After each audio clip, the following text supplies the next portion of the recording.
Start recording.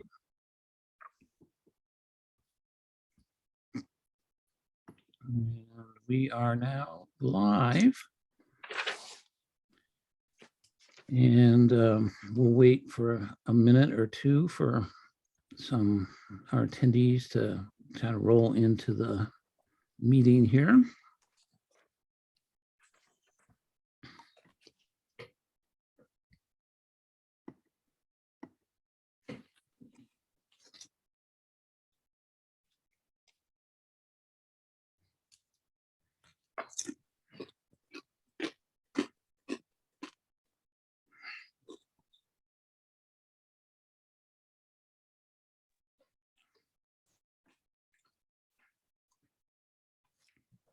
So I think we have 6 attendees so far, and I think we can probably get going. Maybe there'll be a couple more people coming in. We can get some of the preliminaries out of the way here. So I'd like to call to order the January 20th, 2022 first meeting of 2022 of the Needham Housing Authority Board of Commissioners. And I'll start by calling the roll. Chair Reg Foster is here. Eleanor Evan. Janice Bennett here. Ed Scheidler is here. Penny Kirk here. Okay, we have a full quorum here tonight. And I'll just start by saying that this meeting is being conducted by Zoom video webinar as permitted under Massachusetts General Law, Chapter 30A, Section 20, and the amendments that were passed last spring. And I hear, by the way, that there are new amendments in the work that extend it past this spring in the bill that is currently before the House. So we'll see how that unfolds. And that adequate notice of this meeting was provided by the Secretary of the Needham Housing Authority by posting a public notice with the clerk of the town of Needham dated January 14th, 2022. So we are good to go. We have a long agenda ahead. I do not have any specific chair announcements, so that's good. And I think we're ready to go right into resident input, which is what we usually start with. So I think the raise your hand feature is enabled. And so if any of the attendees would like to comment, I see Ross has got his hand up first. So Ross Donald, we should be able to hear you here if you take yourself off of mute here. Yep, I think I'm off. Yeah, There you are. We can hear you. I'd like to hear who's in attendance. Sure. We have yourself, Sue Biazizo, Jessica Reese, Kalpana, Richard Who Day. again? Who? Go slow. Sue. Sue Biazizo, Jessica Reese, Kalpana, Richard Day, and Steve Scarfati. You have anything else, Ross, on your mind?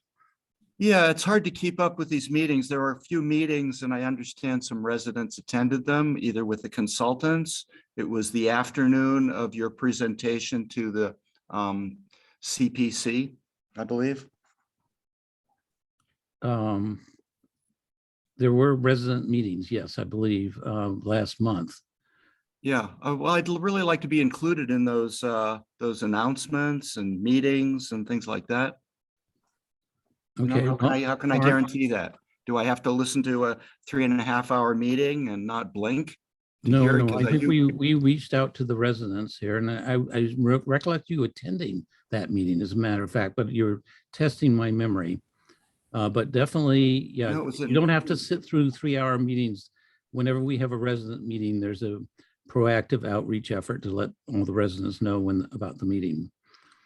Proactive by who? What? A robocall 3 hours before the meeting?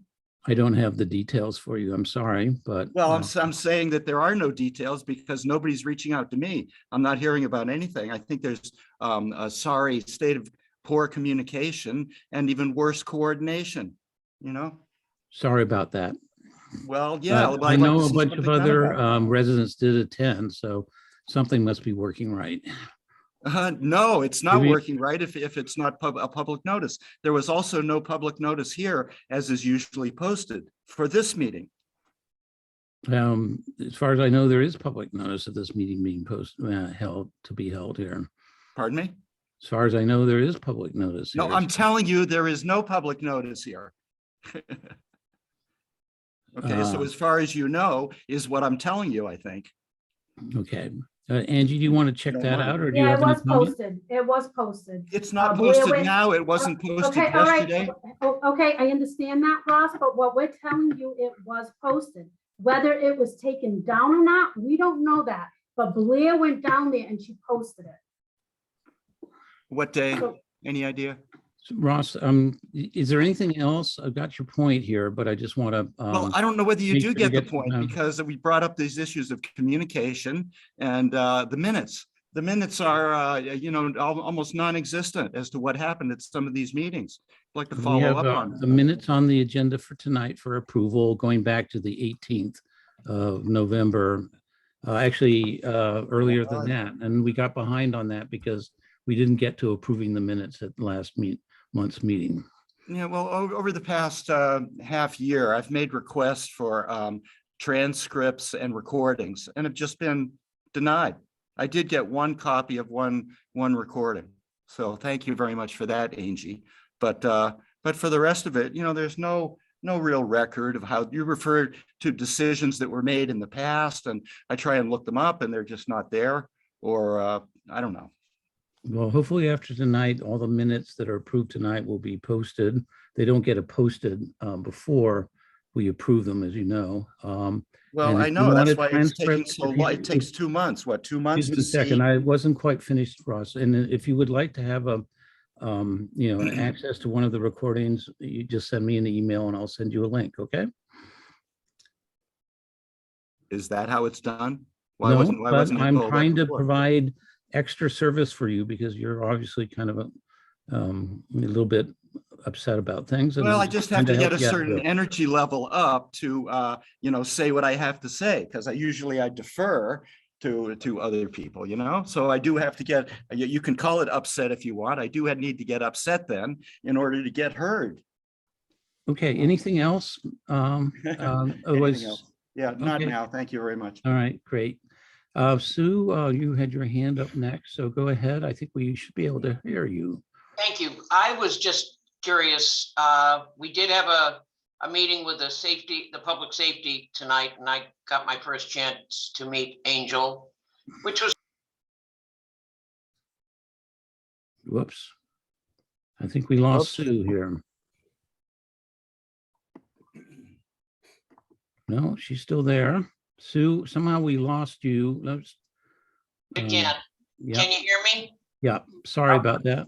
That's all right. I would just like to know, is Deb still working? Angie, do you want Because- to take that? Is Deb still here? Because I Yes, got any sort of, robocalls were from Blair. right. And I Yes, was she is. wondering, is she still working for the housing authority? She is. Okay, how often is she here? I was just wondering. She's off this week. Oh, okay. All right. That's all I wanted to know. Thank you. Okay, you're welcome. Great. Is there any other resident input before we move on to our first agenda item? Oh, come on. I hear none. So Sue, maybe you can go back on mute. And our first agenda item is to introduce our guest tonight, Timothy Marchianti. Is that the right way of pronouncing your name? I should have asked. Yes, Marchanti. Yes, you're pretty. Marchianti. And I think you go by Tim, who is our auditor and has completed the 2020 financial statements, actually 3 or 4 months ago, 2 or 3, 4 months ago, a little bit later than usual. But we've had him on the agenda since November because the board, upon receiving those financial statements, was interested in meeting you and hearing a little bit about your perspective and what you found in the 2020 audit. And maybe you could present a summary of both the NHA audit and also the High Rock Homes audit. But I'd like to leave some time for questions for everybody. And I was thinking of giving us a budget of not more than sort of half an hour for this, because we do have other things on the agenda, and maybe less, depending on the questions that we get. So go ahead, Tim, you've got the floor. Great, thanks, Rich. So again, my name is Timothy Marchanti from Markham. We're the CPA firm that did the audit for December 31st, 2020, for both Needham Housing Authority and High Rock Homes. We'll start with Needham Housing. Reg, if you don't mind sharing your screen to turn to page 60 of the audit report. Okay. So the way that I'm going to do this, we have 30 minutes. So I'll kind of do a brief spiel for like 10 or so minutes, kind of giving a summary as to what we found in the audit. And then Can everybody see that? Can you see that, Tim? Yes. Okay, good. Great. Alrighty. So this is the summary page of the audit report, the final audit report. So as you see here, despite the lengthy report that we issue, this page essentially provides a summary of everything in the audit. So the audit involves financial statements and federal awards. So for the financial statement aspect of it, that it's an unmodified opinion. Now that's the cleanest opinion that you can receive for an audit. So that's a great thing. There was no material weaknesses or significant deficiencies, nor was there any non-compliance related to the financial statements. And for the federal awards, internal controls over the major federal program, which was housing voucher cluster, as you see down below. There was no material weaknesses or significant deficiencies identified, which is great. And again, it's unmodified, which is as clean as you can get for an audit opinion. And as you see down below, the PHA was listed as a low risk auditee. So what that means is there has been no audit findings in the past 2 prior audit periods. So essentially, there has been an ongoing unmodified opinion issued for the Needham Housing Authority. If there was a finding issued in the previous 2 years, you guys would not be considered a low risk auditee. So if you are considered a low risk auditee, that is a good thing, because that means that it's an ongoing positive thing. So that's just one takeaway from that page. Reg, if you want to turn to page 7 now.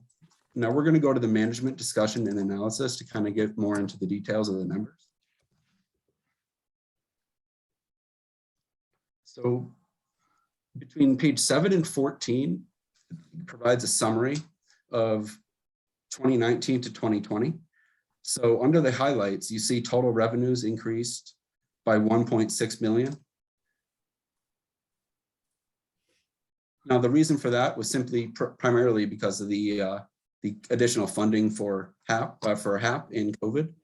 Let me just open up my notes here. So that's the Section 8 program, or is that the COVID funding? Hang on a second. Hang on, I just lost my screen. Just give me 1 second. Here we are.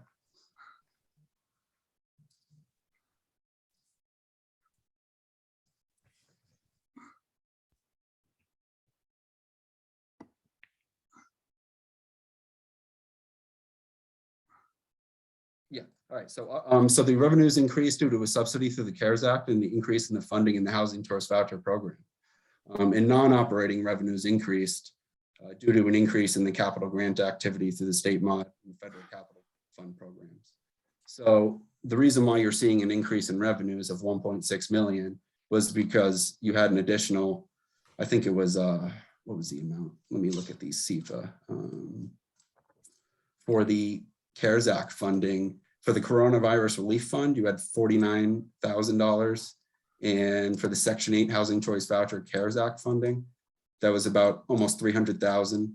And public housing CARES Act funding was about almost $90,000. So collectively, that was almost, $400,000, which is a significant amount of that increase. And the other portion of that increase of 1.6 was due to the increase in the capital, to the mod funding and whatnot. So all positive things, increase in revenues, that's of course what you want to see. So going down to the current ratio. So the current ratio is the current assets over the current liabilities.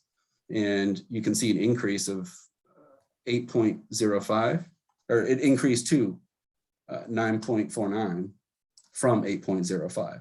So the reason for the increase was because current assets increased $700,000 and current assets involved cash and cash equivalents. So the reason why cash increased significantly was because there was a positive cash flow, which we'll get into in a bit, which is essentially the cash in less the cash out. So there was more cash that came in than there was that cash went out in 2020, which is good. And that adds to the increase in current assets. Additionally, current liabilities increased, but a lot less than the current assets increase. Current liabilities only increased about 28,000. And that was simply due to the increase in accrued payroll, which is just timing. So you might have from one year, you might not even have accrued payroll depending on the timing of the pay periods. So for 2020, there was a higher accrued payroll than there was in 2019, simply because of when the pay period end was for that specific year. That could change in when we do the audit for 2021, there may or may not be an accrued payroll. It may be larger, it may be smaller. It all depends on the dates of the pay periods.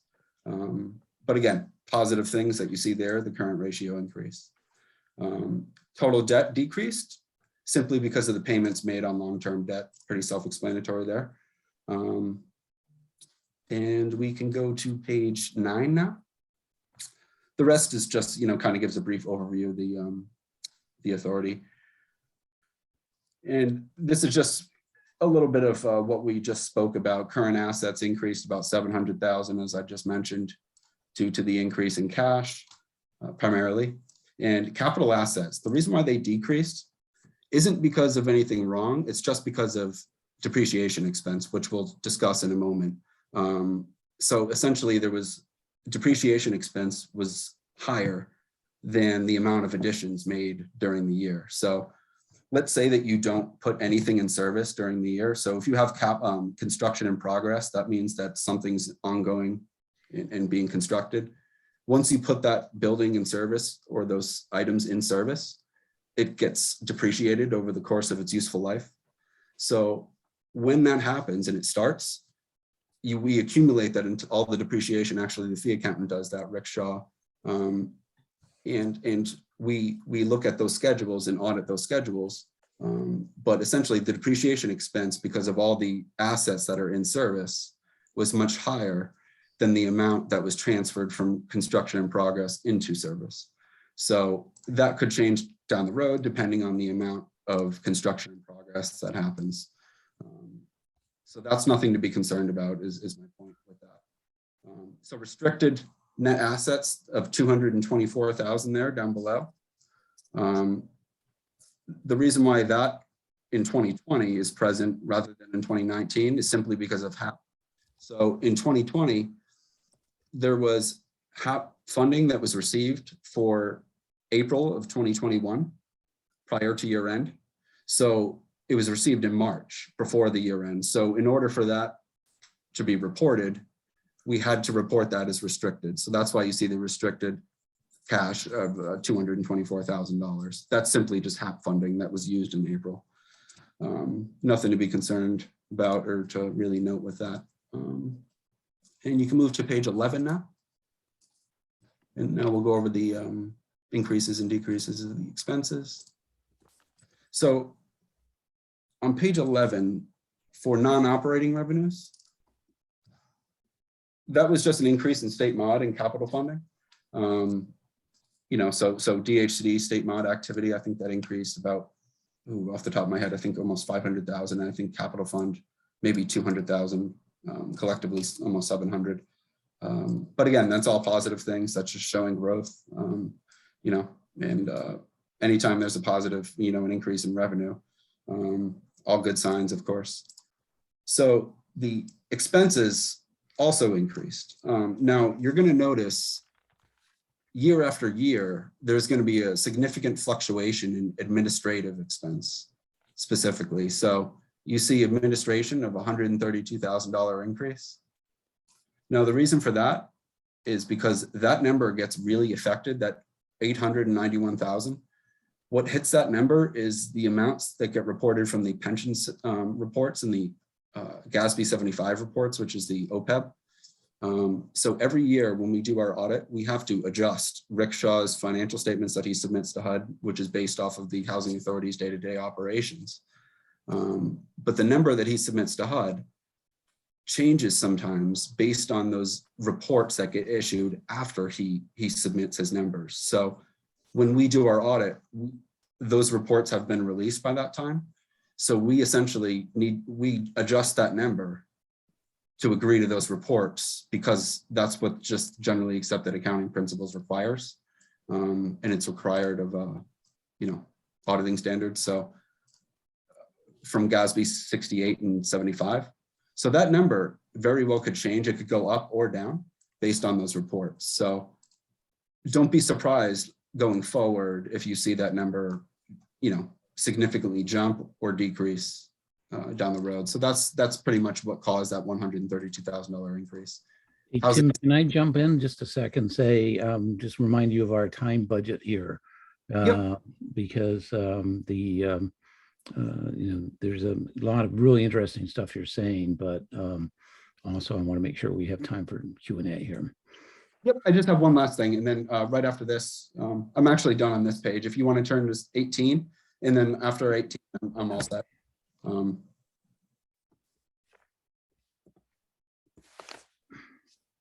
I apologize, stop me if I'm speaking too fast. I'm just trying to get through it a little fast and kind of give you a brief overview. So on page 18, this is essentially cash flows. So $603,000 increase in cash is what we're talking about from one year to the next, which is a great takeaway from the financial statements. Because on the income statement, which is a couple pages up, it shows a operating loss. Actually, Reg, if you go to page 17, just to quickly show this, just so that you can compare. You see the operating loss there of 406,000. So down the road, if you guys ever look at the financial statements on, going forward on the audits, if you ever see a net loss, an operating loss on the statement of revenues, expenses, and changes in net position, don't be too concerned, because that's not always a red flag and cause for alarm. Because if you look, of that amount, almost $1 million is depreciation expense, $877,000. Depreciation expense is not a real expense. It's not a cash outflow. It's the expense has already been paid years in the past. It's just being depreciated over the useful life of the asset. It's just those capital assets. So that's not a real number. So back to page 18, that's why the cash flow is so important, because it removes that expense from the equation. So here we're talking about a cash increase of $603,000. So that's a positive sign. So it's a healthy PHA. I think it's a great takeaway from the audit, and it's it definitely highlights that the organization's operating in a healthy manner, and all good signs. So Great, I guess thank you.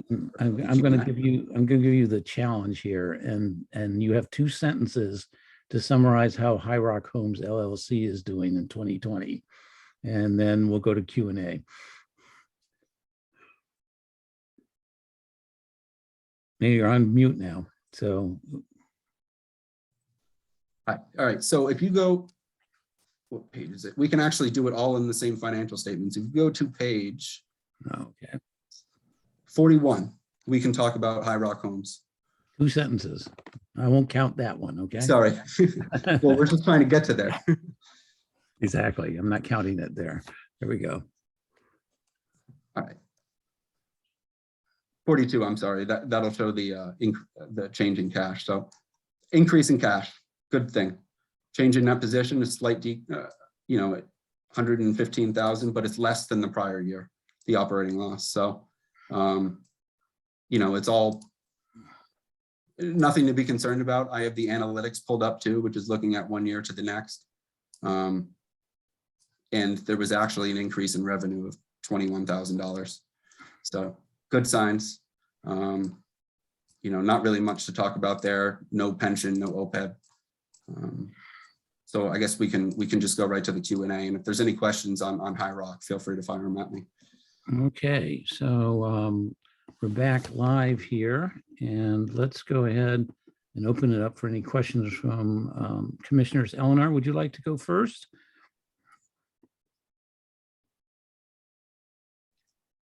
I don't have any questions at the moment. I might think of some after other people ask, but that was a very helpful overview. And I mean, I'm assuming that is our overall financials that includes both the state and the federal side. The answer is yes, so great. Ed, as treasurer, why don't I go to you next? You're on mute there, of course. I don't have any questions either. All right, great. So Penny, you're next. Is someone to be congratulated for having such a good report? Yes, Angie definitely runs a good show over there. Congratulations, Angie. Congratulations, Angie. Thank you. Congratulations, Andrew. No questions. For those attendees that weren't on at our budget meeting on December 9th, we also heard the same comment from our longtime fee accountant, Rick Shaw, that our housing authority, is in the best financial shape it's been in some years, and I think best ever at this point for ourselves, and also compared to the other 70 or 80 and 72, whatever it is, housing authorities that Rick Shaw provides fee accounting services to. We're up in the 5th percentile in terms of, or the 95th percentile, I guess is the best way to put it, in terms of having a healthy set of balance sheets and financials here. So let's hope we can keep it that way. And Janice, may I offer you a comment, opportunity to comment or question? No, I congratulated Angie and also said I didn't have a comment. I'm sorry you missed that. So. Okay, all right, no worries. Tim, I think we're done. You're on mute again, but thank you so much for coming. Great, thank you for having me. If there's any other questions, feel free to shoot me an email and I can always answer anything if they come Well, up. and we will do Thank that, you. and Tim. maybe invite you back next year when you get the 21 audits complete. Absolutely, and we can chat more about the RAD conversion and everything down the road. Oh yeah, so I should tell the board this. While we were waiting in the waiting room to start, I had read, sort of skimmed the audit reports again just to prepare for tonight. And then all of a sudden it occurred to me that we're embarking on a major new modernization and redevelopment initiative. And while it's just spinning up in 2021, so it's not a very big deal, if some of the plans we have for 2022 come to fruition, this would rise to something that would be of interest to our auditor and might wind up being a note of some kind in the 21 and certainly the 2022 audit report. So we sort of made a mental note to kind of schedule an orientation session for Tim and his team so they can understand what we're planning to do here. Okay, good night. Thank you very much. Thank you. Have a great one. Thank you. Good. Our next agenda item is also been postponed for a couple of months, but we're finally getting to it here, which is to review actually not one, but two resident surveys. First of all, I see we have Paula Dickerman, a guest here. So I am going to invite her to join us and we'll introduce her in a moment once the technology does its thing. So in a moment, Paula Dickerman should be joining us as a panelist, assuming that there we go. All right, excellent. I was saying we have two audits. I'm sorry, audits. I'm going to move on from audits. Two surveys. One was initiated by Equal Justice Needham, which is a relatively new organization of the last couple of years in Needham. And I'm going to ask Paula to introduce it very briefly for those who don't know about it. And then Angie also took the initiative in October of doing the first annual Needham Housing Authority resident survey. And that came about is, I believe, in one of our training sessions that we had held before that, that was suggested as something we should be doing every year. So first, Paula, I would ask you to just introduce yourself and Equal Justice Needham, and then maybe also present the audit findings that you report you gave. That was in the board's packet this month and previous months, so they all have a copy of it. And probably somewhere here I can pull it up on the screen if you need it here. But go ahead, take the floor, please. Okay, hello, and thank you for having me. My name is Paula Dickerman, and I am a volunteer with Equal Justice in Needham. We have a housing subgroup, a working group, and as the Housing Authority is the biggest provider and manager of truly affordable housing, and perhaps the only manager of truly affordable housing in town, we support and want to support the Needham Housing Authority. And so, and we'd like to see other affordable, either deeply affordable or just plain affordable housing in Needham and more housing choice in Needham. So in order to learn more about the Housing Authority, we just thought, why don't we talk to some people who live there? So we did. So we reached out to 10 residents. So let's start by saying 10. You know, you've got 300, 400, depending on how you count it. It was 10. But we did. We had lovely conversations, a few of us, with those 10 people, and we asked some pretty general questions. What do you like about living here? What don't you like about living here? What would you like to see changed? What's the administration, the maintenance, the programming? Those were the kinds of things that we asked.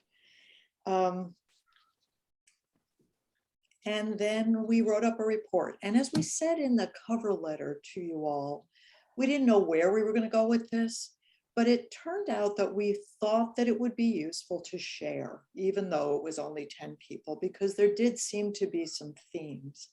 And the other reason we thought it was useful to share is that people really wanted anonymity. And when that tells you something, right? It tells you that perhaps people aren't as honest as they may be. Perhaps conversations are not as open as one would hope that conversations would be between tenants and landlord, if you will. And so we just thought we'd share it because maybe we were hearing something you weren't hearing. We kind of doubt it. We assume you know what's going on. You guys are the experts. We don't know anything. But we thought it was worth it. And so we did. And so we did share those things. And we, you've got them. I don't think we need to put them up, but I'm happy to do that if you'd like to. I think it's probably more useful to talk in generalities. People are grateful for the opportunity to live in housing that they can afford in a town like Needham. So they like that, they like the fact that their rents change with their income when necessary. They like the fact that there's maintenance on site. They like those of them that felt a neighborhood feeling, liked that neighborhood feeling. So there was, that positivity there. No surprise, people want more maintenance. No surprise, people want more programming. Omicron has gotten in the way, not Omicron, it wasn't Omicron at first, but all of the COVID viruses have certainly gotten in the way of programming. But people would really like to see a lot of things come back. Safety was good. You know, people generally felt okay. There was some feeling that the non-English speaking tenants could probably use more assistance, perhaps ESL classes, or just more. You know, wouldn't it be wonderful if you had a staff person who knew those languages and could facilitate communication when necessary.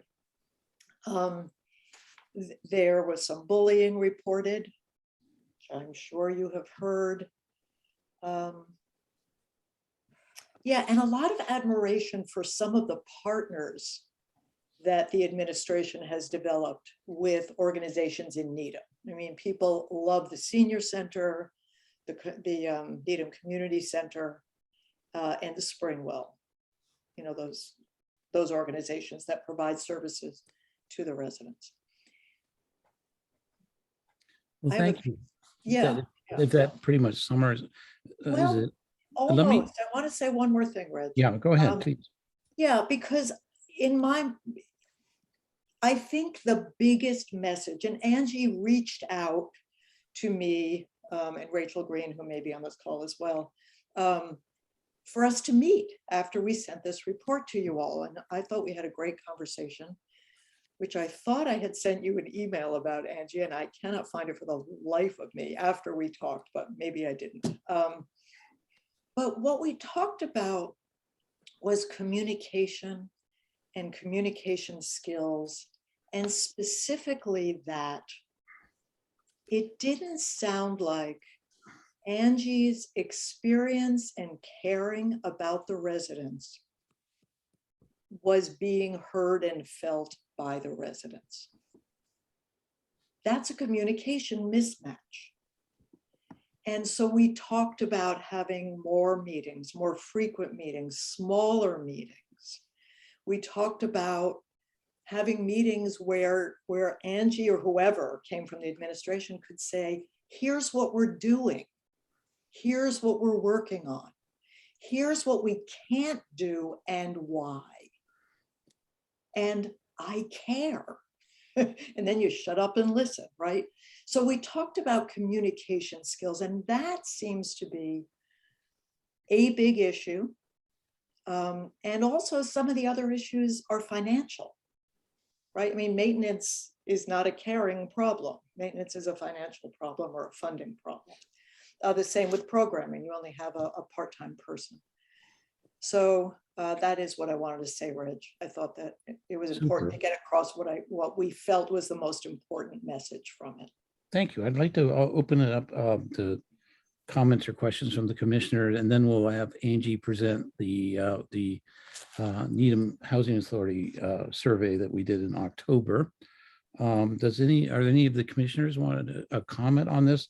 And I just want to say for the record, and just, you know, in the interest of transparency, that two of our commissioners are members or part of, or I don't know quite what the right word is, of the, you know, Equal Justice Needham Group, and that's Commissioners Kirk and Scheidler here. Penny, you had your hand up. Go ahead. You're on mute though.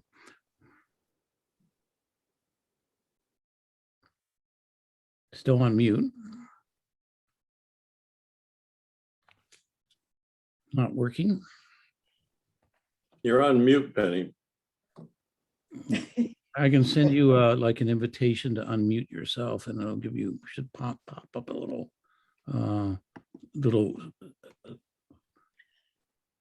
there you go. Okay. I kept clicking and it didn't unmute. This may be a segue to just let people know. I'm hoping that Deb will be able to put it into the newsletter as it develops, but I've applied for a Cultural Arts Council grant, and now that things are going to be loosening up, we're hoping by spring, I'm going to have several a cappella groups come and entertain our residents, and a special one for the children. It was a $750 grant, And they have told me that this is the local cultural council, and they've told me I can go to Mass Cultural Council and get even more money. And I'm in the process of doing that. I haven't gotten it yet, but I think I'm going to get some more. And I've got the groups all lined up. It's just a matter of finding the safe time to do it and having enough money to do it. But that should help with some of their needs to have some more programming, hopefully. Great. Anything else? Any other commissioners have any comments? I can't mute myself now. Oh dear, Well, I can mute you if you'd like here. Sure. I just have a question. Superpowers. Go ahead, Eleanor. And I imagine that the residents you spoke to were both from both federal and the state side of the housing authority. Is that right? I have no idea. Oh. I mean, I do know, because I don't actually know which ones. I know I have it written down somewhere, or state and federal, but I do know that we talked to people from Seabed, Captain Cook, Linden, Chambers, nobody from High Rock. Great, thanks. Any other questions from anybody here? I did have a question myself here, which is just really more follow on what Eleanor just said, which was how did you come up with these 12 residents? You know, was there just people you know, or did you have some sort of random sample, or No, we reached out to somebody, a resident that we know, who suggested some people. And, you know, just we said we wanted men, we wanted women, we wanted older people, we wanted younger people, we wanted people who lived there a long time, people who were relatively new and represented the different residences, neighborhoods. Okay, great. And there are a couple of specific questions I had about the report. Sure. Where you had recommended suggestions from the residents interviewed, only put elevators if there will be someone on premises to fix a stuck elevator immediately. I can, what does that I had mean? that conversation, so I know the answer to that. This was somebody who was thinking, what if this person, gets stuck in the elevator at 2 a.m. Okay. Is there somebody that's going to be there that can come right away? Yeah. So it was a desire, it was a recognition of a potential risk and a desire for immediate assistance in that case. And that person felt like if that wasn't going to be the case, don't have elevators. Okay. Well, I think it's state law that there's a button you push in the elevators that calls, 411 or something like that, or 911. So good. And it's a matter of how quickly. Anyway, that was that was the person's concern, that it would take a long time to have somebody come, and if that was going to be the case, they would prefer stairs. And I was going to ask for another one. Under management, better system for handling and organizing paperwork - system for following up on comments. And I'm just asking about a couple that I didn't understand. Sure. There, I would say it was a common, more than half. People didn't feel that they always got a response. Okay. Or that they got a response and it was way late, or they got a response and it was inconsistent with another response they had received on the same, they're on the same subject. So there was that kind of thing. Okay, thank you so much. You can hang in there for a moment, and let's do the as a panelist here, and let me call on Angie to go ahead and present the findings on the our official first poll here. And I will say, I will apologize. I realized when I received the board packet, both the scanned board packet and the printed out one, that we don't have a color printer, and so that means that the distinct. I'm going to put this up on the screen here. You can see you can't really read the colors as tied to the cues, to the answers here. So Unfortunately, that's the case. But Angie, why don't you take it away? Okay, And describe what we um, did here and what we found out. Reg, you know what I don't, yeah, okay, you got it up, great. So this is the survey that I sent out to all the residents, 252. But I do have a question before we start this. Oh, go this ahead. I'm survey. sorry. I should have asked. Penny, your time being a resident service coordinator, was there ever a survey sent out by NHA? No, you're still on mute. I'll ask you to unmute here and see if that helps. Yeah, I did a survey of the after-school program, All right. but I did not, Um, I was never asked to do a survey of the whole. Okay. Population. So there's no baseline that goes back to your time. Just never been done. Is that right? I guess. Okay, So, I can probably chime in on that. go ahead, Janice. I believe Cynthia, it was way back when Cynthia Howe was here. And maybe Deb Jordan possibly had sent one out. But those are the only two I remember in as long as I've been here. So yeah, there hasn't been done one quite a while, Angie. yeah, I couldn't find anything in the end drive, which they saved everything to, but I wasn't sure if Penny maybe had something on your desktop or whatever. So overall, they were pretty satisfied. We received 52 replies back. The only thing was, so this was my first survey being sent out. And I think the next time what I'll do is I will have the development stated at the bottom so they can check off, what development they're from. They don't necessarily have to put the names, but at least we know which area may need more focus on or what have you. But I think we did had a pretty good turnout. If you look at the report, it'll show you color coordinated, very satisfied, and it'll show you the percentile of each section. Reg, I thought I had something else that was, no? Not that I know of.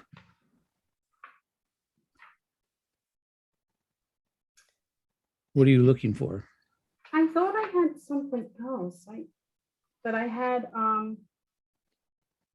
Angel whip up for me. I guess not. Well, once you describe it, you can always send it out after the meeting. I will. But so overall, I think the majority of the residents were pretty happy. The only issue I find with this, which, once, you get into a habit of doing it, you'll tweak it, is I don't know which areas. That's the only issue I have with this survey, is I wish I would have, had an area where I knew what development. But other than that, I got 52 responses, so. And I had given it a deadline, so maybe next time I won't give it a deadline and I'll have the areas or what have you. Okay, so I'm going to ask for comments or questions from the commissioners again, and then I want to wind up with like next steps, so that we'll all figure out where we want to go from here. So go ahead, Penny. Your hand was up first. Okay, I think it might be nice if, I think that the survey that Equal Justice did was very good, and perhaps the two surveys could more interlock. Yeah. There are things missing, for instance, in your survey, Angie, I think, unless I've missed it, but asking about communication with administration and the sense of respect for the tenants or residents, that sort of thing. It would be interesting to see what the two bunches of people would say. And also in your survey, you did ask the residents to make their own personal remarks. And I have asked you about this. You've told me that part of the surveys for in-house use only, and I don't agree with that. I think that it would be good for the commissioners to be able to see those. Well, no, so Penny, I don't, well, I find an issue if the name was on there. But because there is no name and we can't, it's anonymous, so I don't see an issue with that because it's anonymous. But if it had the person's name and address, that would be an issue. That would. We wanna just block it out. Redact it. Oh, Yeah. yeah, that's true too. Yeah, I didn't even Right, think of that. yeah. Yeah, that's true. I could redact it. Yeah. I do think I think we told the residents that it would be anonymous. Yes. And if they wrote their name on it anyway, we should, honor what we said we were going to do here. So, okay, so no problem getting those comments out in some way, shape, or form. I think there's 52 sheets of paper, 52 sets of sheets of paper from which they need to be extracted. So there'll be some administrivia that needs to be done here.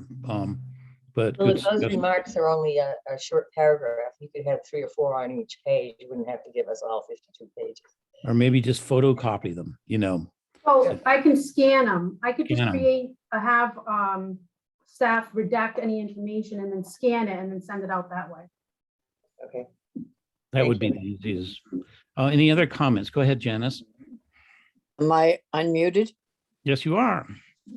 Okay, I just want to get back a little bit to the level of communication, which really means a lot. I mean, I could tell you, I've been guilty many times of being not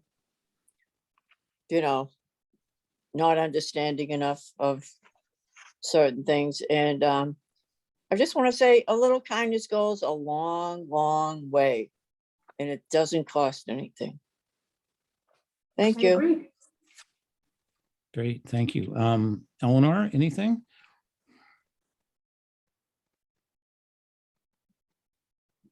Nothing at the moment. And I know Paula raised her hand, but I don't know if you're going to the commissioners first. I was going to do the commissioners first. I had noticed Paula. Eleanor, make sure I don't miss something, buddy, here, all these little tiles here that we're looking at here. Thanks. And Ed, how about yourself? Any comments? No. Paula, you got the floor. Go ahead. Yeah, I'm unmuted. I simply wanted to address the survey. I don't know if you were asking specifically, Angie, about whether there was a survey done by the prior administration before you came in, or, I mean, what about that extensive 2018, 2019 survey? That was And the that- town. I have that. That is incredible. Yeah. And I wish somebody would ante up the money to do that on a regular basis because, Well, obviously they it takes did a lot of pay resources. megabucks for that, or, by our standards here. I see. And we did actually take that for 2 or 3 months under consideration by staff and board. And we actually developed an action plan and wrote it up somewhere I that see. can be Okay. dug out of the archives if you're interested here.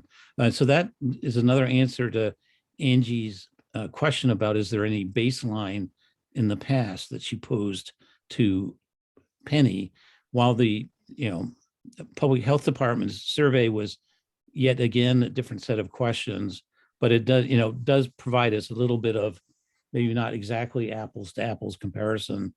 And I'm thinking out loud here, what I want to do is try to summarize next steps, taking Penny's suggestion that we combine the best of both surveys, the questions. But we also probably ought to take a look at the Needham Public Health Department survey questions as well. What that really, to me, adds up to is we should think about planning towards our second annual survey. You don't want to do one of these things more than once a year because people don't like that on the receiving end. But maybe we could ask our staff to follow up and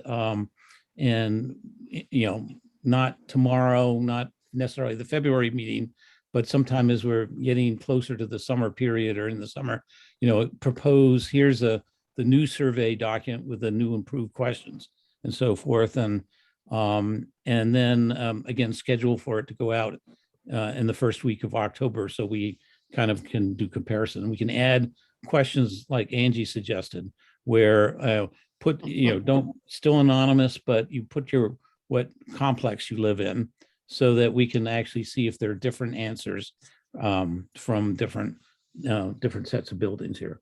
Go ahead, Janice. I just had an idea, just bouncing back off what you said, Reg. They could come up with a question of the month and add one question of the month, and that way they can get their survey. Well, they can have two, but just something to think about, make the staff think about their attitude and everything toward the residents when they're thinking about the questions of the month. It would be a great communication skill as well. Okay, well, take that under advisement, Angie. And I'm just going to make a note here so I don't forget about it. And then one other thing that I would like to suggest. Oh, sorry, Ed, I didn't see you. Go ahead. Sorry. Surveys, to take a good survey is very difficult. And I'm wondering if it would be worthwhile approaching DHCD, who could have a survey developed by professional survey takers that could be distributed to all of the housing authorities across the state, so that they could, the actual cost per housing authority could be reduced dramatically, and or maybe they'd even pay for it. But to get to a level of, for us to get to a level of a truly professionally prepared survey would be very, very expensive. And we don't have the expertise, as you say. So, yeah. I think it can be possibly more effective if it's done by professional survey takers. Oh, I'm sure it can, because we all know from, reading the newspaper every day or listening to the radio, you can get two different kinds of answers if by just a slight miswording of the question. So I agree with you. So let's check with DHCD and HUD. Maybe there's something already out there. I don't know. So that's a good suggestion as well. Any other suggestions? I got one more if nobody else has any. I commend Andy and Deb and whoever else you involved in the survey.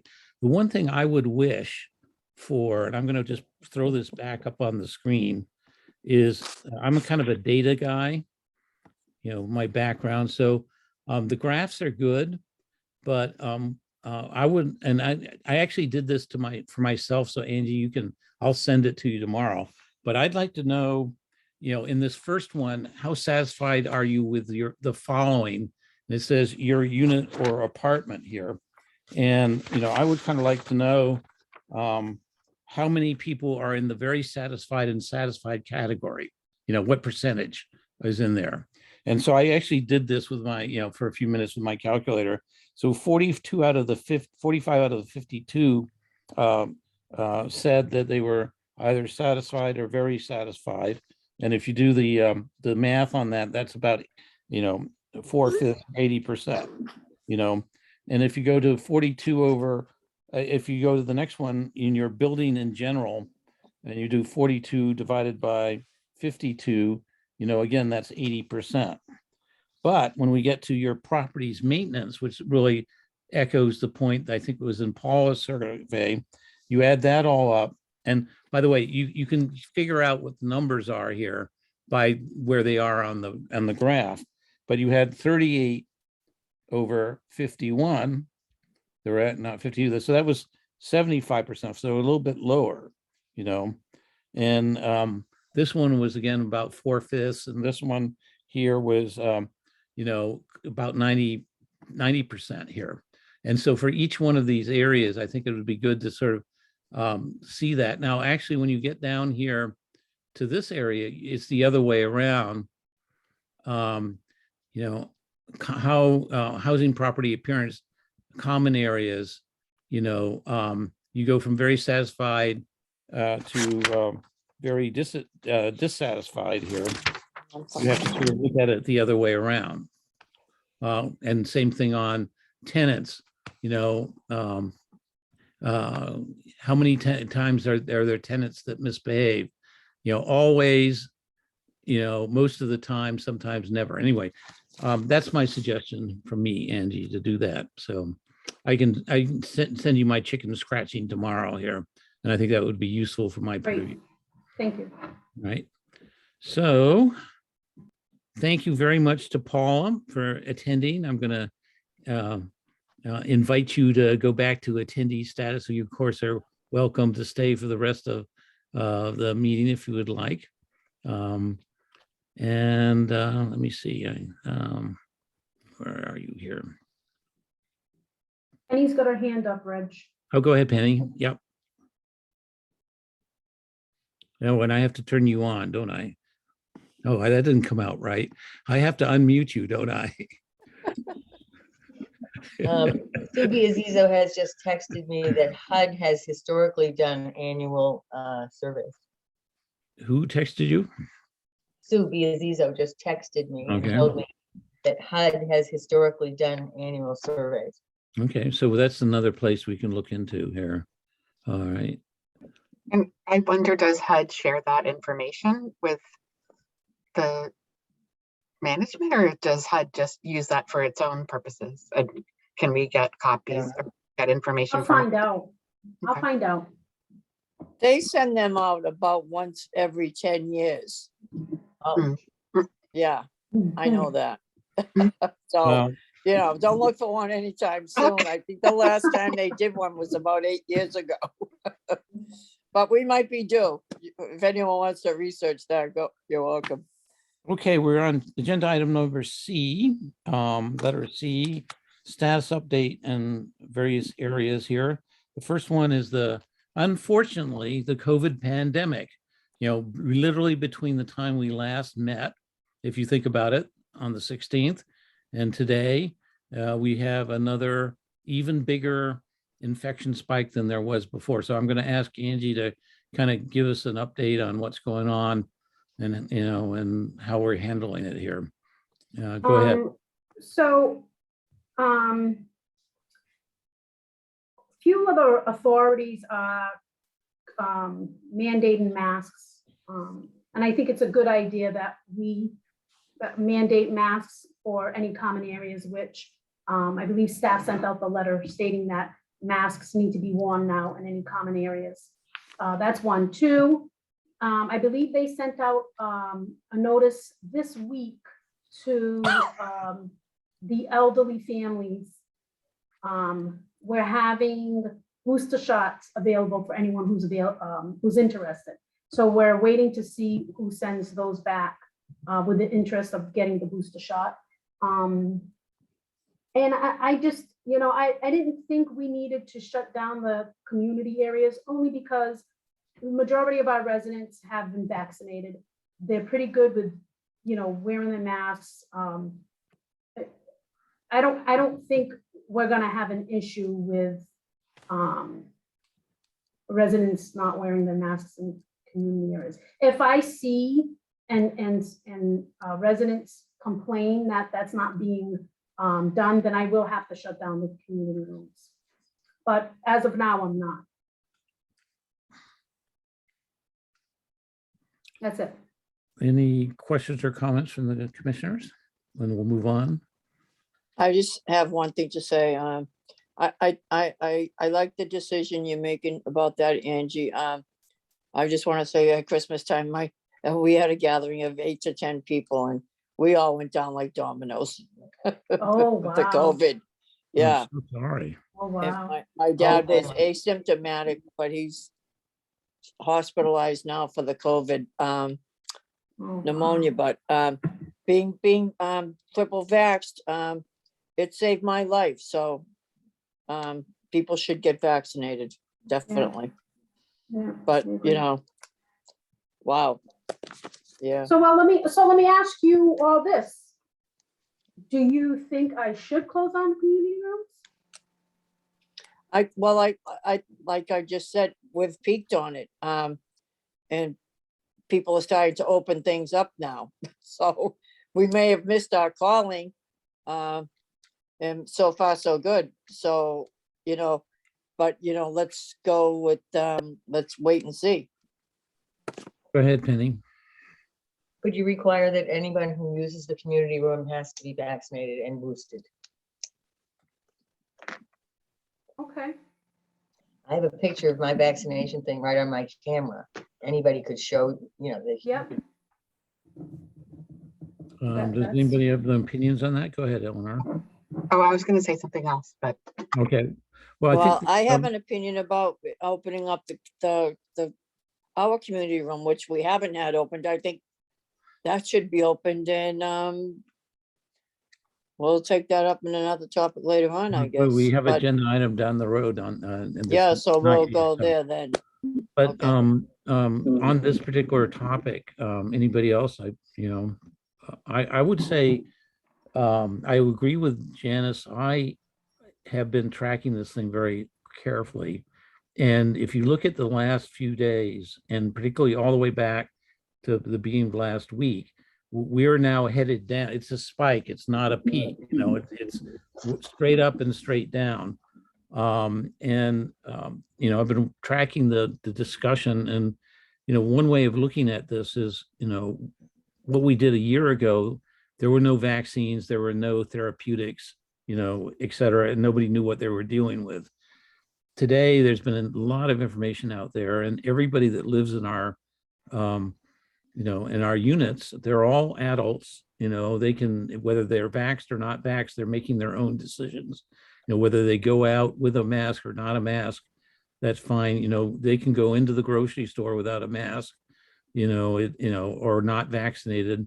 That they've the die is kind of cast. And the other comment I would make is, I've been waiting, but it hasn't come. There's been no guidance, from DHCD or HUD saying, do this or don't do that, the way it was a year ago.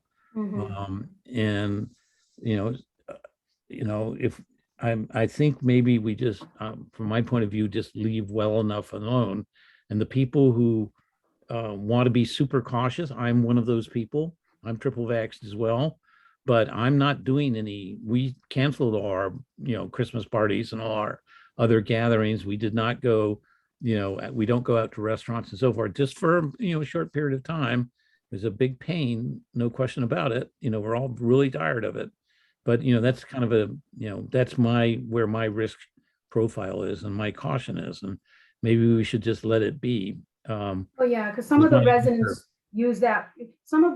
use the community room to get away. So, and to Yeah. shut that down again, I didn't want to do that. I mean, even a year ago, that was pretty unpopular, even though the risk was much, much higher because we were at Right. the beginning stages of the first part of the pandemic here. So That was like a snowstorm that came. Mm-hmm. no, it was Yeah. terrible. So, Bad storm. all right, let's move on to the oh next. wait, sorry, I just had Yeah, you another did have question something. Go about ahead. COVID. So I mean, I know that there's the Biden administration now has that website where people can order tests, but it's not a ton of tests. And so I guess one thing I'm wondering is does the Housing Authority have any resources to help residents in getting masks or tests? We have the masks, and I believe Deb handed out tests Okay. maybe 2 weeks ago. We had received some free testing, and she was handing them out. Okay, great, Okay. thanks. Will you get any of those N95 masks, Angie, that the government is going to be distributing? Gary, we have a whole box, right? We have them in the office. So if you need some, Janice, we still have some. We still have some in Kenner, and I just put in a thing that DHC or the state put out that I put in an order that I'm going to be receiving some on supposedly January 27th. A couple Yeah, thousand more. Yeah. I got a couple for Christmas, but I was just thinking about the older people up at Seabed's Way. Look, what am I talking about? Supposedly with the announcement from the Biden administration, I think it was yesterday, they're shipping 500 million masks to Yes. local pharmacies. Yeah. And so hopefully the next time any of us go in, they'll be handing them out. They'll be available that way, free of charge as well. That'll be good. Because that's the ticket these days, I guess. Okay, Also, just, sorry, before we move on, Reg, Rachel Green had her hand raised before about the survey question and she put something in the chat. So I just wondered, and sure. she's with EJN. We got the chat from Rachel Green. This is Rachel Green, who contributed to the survey as part of EJN. I just wanted to ask the administrators present about one point on the survey where residents and I had an idea of bringing non-NHA residents to meetings with administrators. Would that be feasible or a helpful idea? What is a non-NHA resident to a meeting? Does that, I don't know.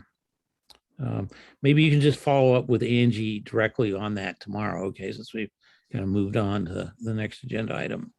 Thank you, Eleanor. Okay.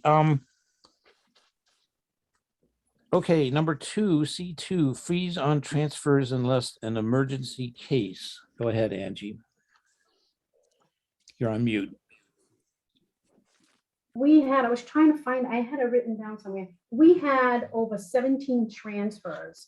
And it's just, it's causing so much work on the guys, the vacancies, because we're getting one unit ready to transfer someone over, you know, and then we have that other unit that we need. And that was all besides the 30 vacancies that were on hold from DHCD. So I need to put a transfer temporarily until we catch up. Unless it's an emergency, then I have to transfer them. But for minor things that is not emergency cases, we won't be transferring, just so the guys can catch up.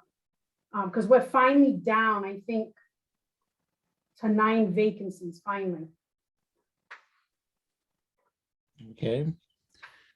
Thank you for letting us know about that. I guess I've got the next 2 agenda items here, which is the Community Planning Committee status update and the Modernization and Redevelopment Initiative status I update. think you missed number 3. That would be Did I? Ed making some- Oh, I'm sorry. Thank you. And first, before that, that's Ed Scheidler here. What's going on with the Housing Plan Working Group? And you're on mute. Unmute, hon. Thank you. They had, the group had its first real meeting. The first meeting was a meet and greet. And it was the same evening that our budget hearing, so I was not able to attend. But from the minutes, they established dates for a working plan. And the planning process that they would like to follow is interviews with housing stakeholders, conduct community workshops, community housing survey to obtain input on local needs, and a final community-wide meeting to present the plan and obtain further input. The next meeting is tomorrow night.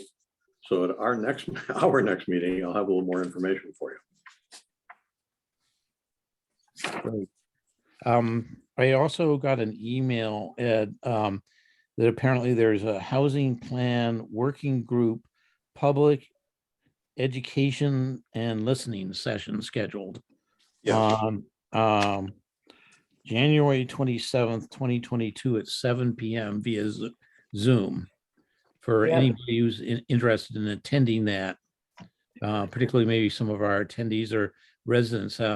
Maybe Angie, I'm wondering whether we could get that information out to the residents if they have some desire to attend that, at least they know about it here, and don't think, I don't know what would be the best way to do that, but so it's basically next Thursday at 7 p.m. here. Okay, now it's my turn. Items 4 and 5.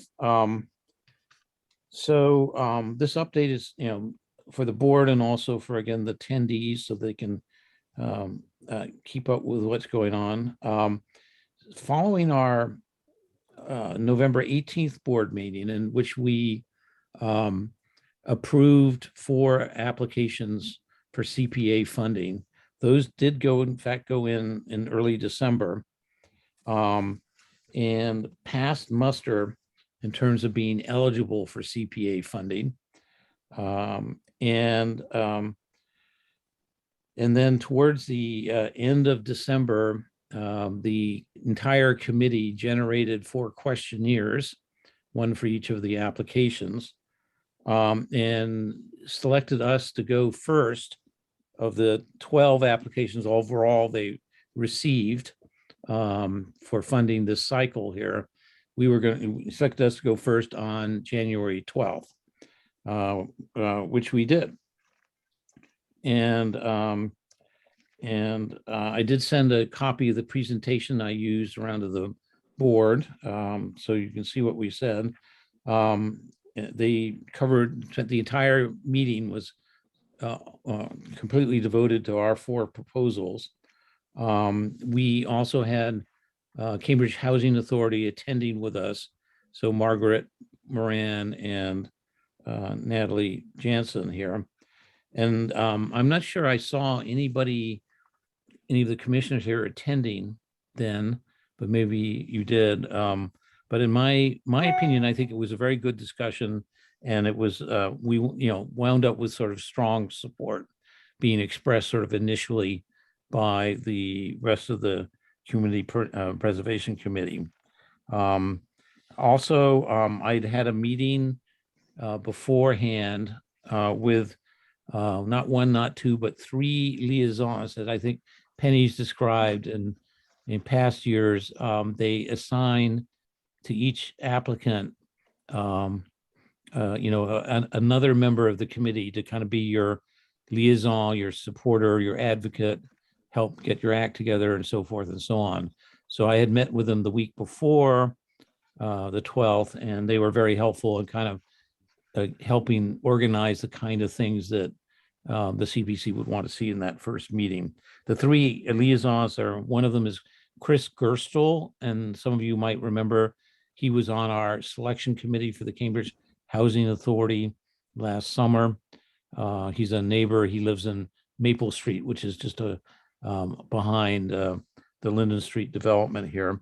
The second one was a gentleman named Rick Zimbone, who's been on many boards and committees, Finance Committee, very experienced guy in the town.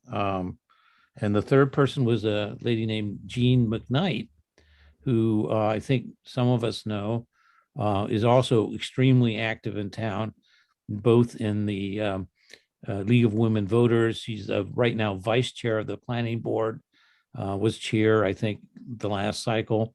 I believe she's a member of EJM, in fact. So, She lives in Rosemary Ridge, where we live. Oh, and she's a next door neighbor of Ed and Penny. So we're depending on you to work her over a bit, when you get together here. But no, seriously, she does an awful lot for the town in all those various capacities, puts a lot of hours in. She's I think formerly an attorney, did municipal law, but is, sort of retired from the sort of day-to-day job stuff.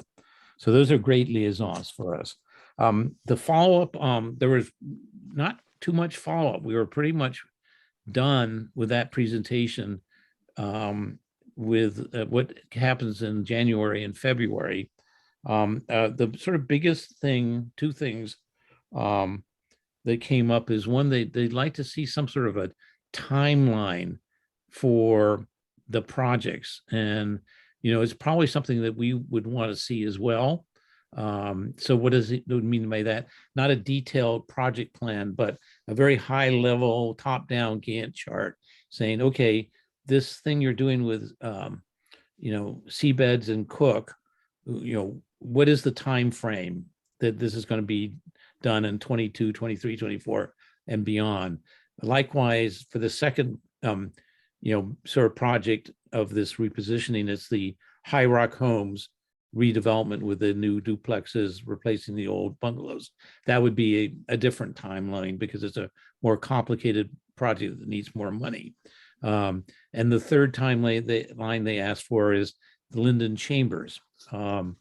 what are we're asking, if you remember, $1.2 million, which is a very big ask from the CPC to launch a schematic design process over the next 6 months, 6 to 9 months. We had reported that that's the most challenging project we have, because we haven't really identified a big source of funding for that, but we're working on it. So what is that timeline? How does that look now in terms of funding that, how this $1.2 million funding we're asking for would sort of play itself out in the immediate future and lead to what in the less immediate future. They also pointed out these are sort of questions we might get from town meeting. So they're helping us prepare for that. And then the other two things, actually. Second thing they asked for is to kind of put out a new forecast of what kind of CPA funds do we think we would be looking for over the next couple of years, like a look ahead. So that's something that Cambridge Housing Authority can help us greatly with. But, it's the kind of thing where, based on what we know right now, we may not need any more town CPA funds for Seabeds and Cook. We probably will need some more town CPA funds for High Rock, and we will very definitely need more funds from somebody, including the town CPA, to consider trying to do anything about Linden Chambers. So that's something that when that ripens enough with the Cambridge Housing Authority's team, I think the right thing would do is bring that to the board, schedule them on a board meeting agenda, so we have a chance to look at that and ask questions about it first before we kind of supply it to the CPC. The last and smaller thing is we had asked for $125,000 worth of funding, 50% of the funding for doing the work at Seabeds and Cook and High Rock that we need to do in order to get the applications in towards the end of the summer, early fall. And then all the bids came in significantly higher from the Cambridge Housing Authority when they put it out to bid. And so it looks like instead of half of $250,000, we need half of $350,000. And it looks like they went up that much, and there's a variety of factors that went into that that we explained to the CPC. We knew that going in to that January 12th meeting, so we kind of explained that to the CPC, and you'll see it in your packet that I sent out. Margaret explained it to everybody's satisfaction. So they're going to let us increase the amount of the funding requests from the CPA funds as an adjustment. So that's pretty much the update. The next big step is a public hearing in early March. The exact date hasn't been scheduled, but it's usually the first or second, Wednesday in March. And that will be where, as part of the CPA requirements, the CPC has to hold a public hearing, and all the applicants have to present their, what they're asking for. And then members of the public get to ask questions, et cetera. And then after that, a week or so after that, week or two, the CPT takes the formal vote as to what they recommend for going forward to town meeting. So that's the news. Is there any questions or comments on that before I go to the rest of the, what's going on with the modernization redevelopment initiative? Anybody? Okay, so agenda item number C5 here This is really sort of a 2-month report because we didn't get a report at last month's board meeting here. It's been pretty busy. Just before the December 16th board meeting on the December 15, but it didn't get reported at the December 16 meeting because of the, we didn't get to it. There were 2 kickoff meetings with residents, and, you know, a decent number of residents attended. It was conducted by, again, Margaret Moran leading with Natalie. So we were, and I've heard a number of comments starting at the end of that meeting that the residents that did attend were quite appreciative of what Margaret presented, which was, you know, not as probably a detailed as deep dive as we got into ourselves when we did our board meetings, but it was pretty detailed from my point of view. And there were a lot of good questions, and that has all been documented in minutes that have been taken of that meeting. So that happened on December 15th. On December 21st, again, same crew of people, Margaret, Angie, and myself, presented to the select board. So we did our sort of formal unveiling of particularly the 4 proposals for CPA funding to the select board and took questions there. Then on January 5th, we were invited by the EJN folks, the housing subcommittee, to do a presentation for them on the same, pretty much the same subject matter. And Penny and Ed also attended. And we did a good hour, I think, plus, because they are, of course, extremely interested in what we're up to. And, you know, given their charter, are very interested in helping us in any way they can for this thing to go forward. And of course, the big thing is to help us with winning town meeting approval in early May this year of those 4 proposals. Then, as you already heard, we did the presentation on the 12th of the CPC. That was a good 2 hours plus. Then we did an update to Denise Gerlich, Representative Denise Gerlich, actually on the same day as the CPC meeting.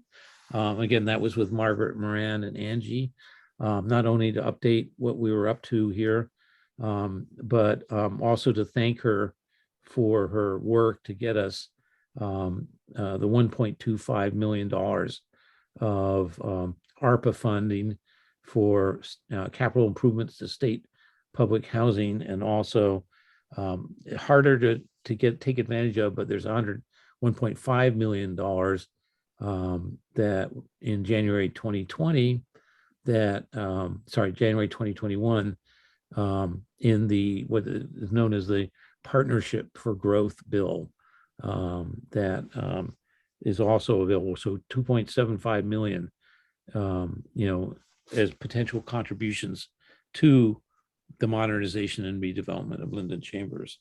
So she wanted to stay in touch about that, and she's wanted to emphasize that she's really there for us to go to bat with things that we may need from DHCD, things what we might need from the general court. One of the actions items out of that was a very good discussion between Margaret Moran and Representative Gerlich and her chief of staff.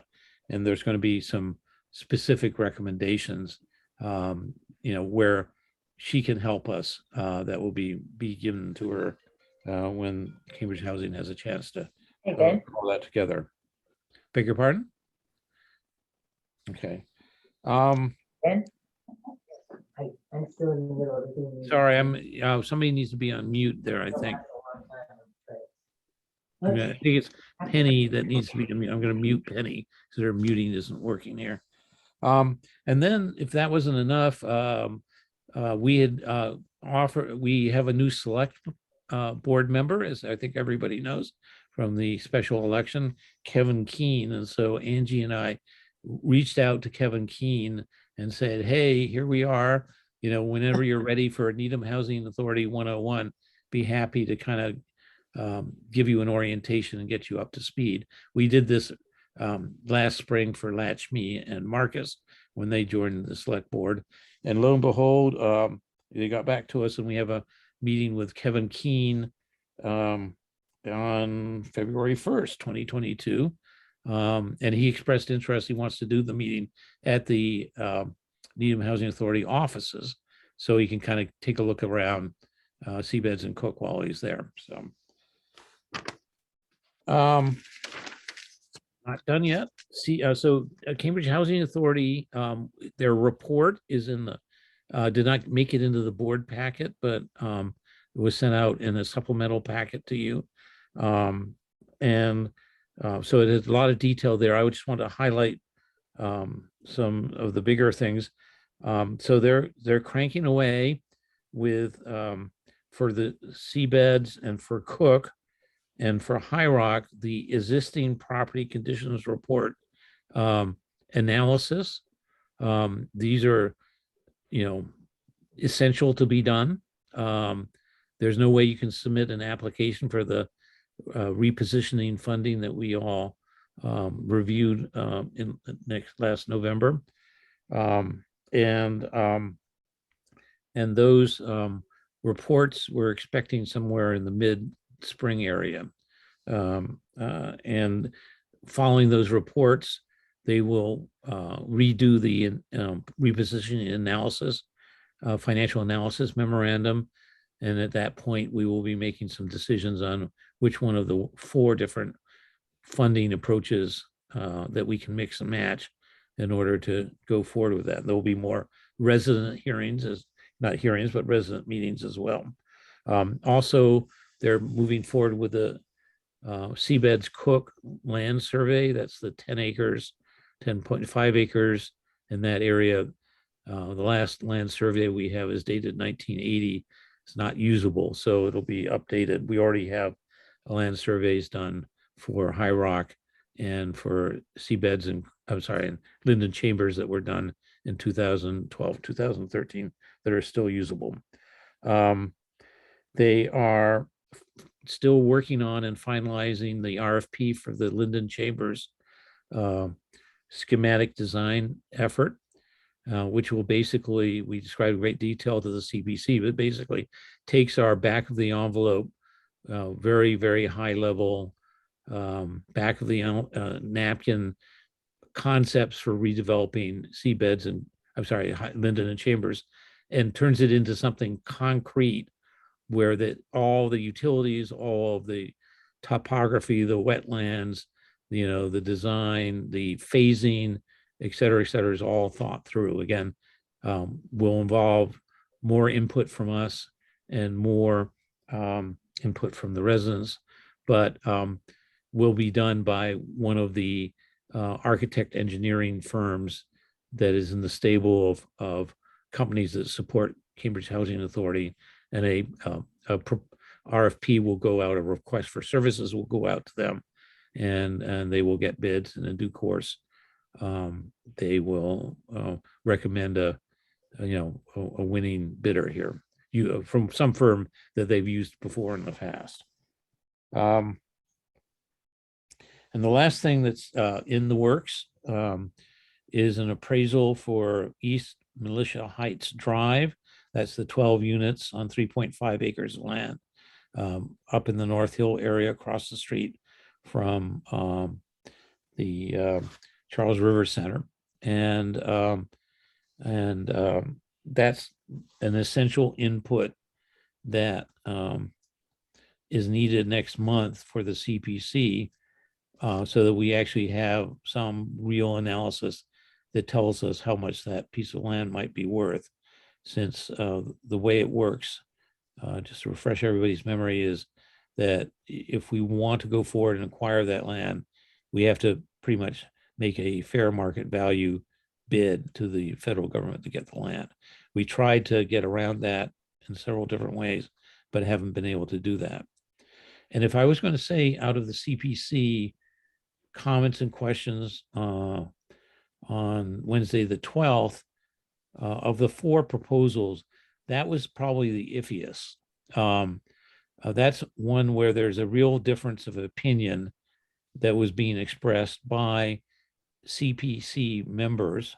Now, no final vote or no final opinion or anything, but, is this really a good use of town CPA funds to spend 1.5 million, which is what our placeholder is, but some people have said it might be worth as much as 3 million or 3.5 million, the way real estate's gone crazy in the last, year or two. Is that really the kind of, should the town get in the business of spending that kind of money to acquire 12 units? And you can argue it both ways.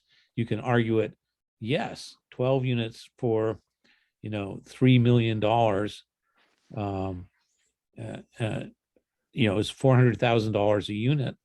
You can't build new affordable housing units for less than that.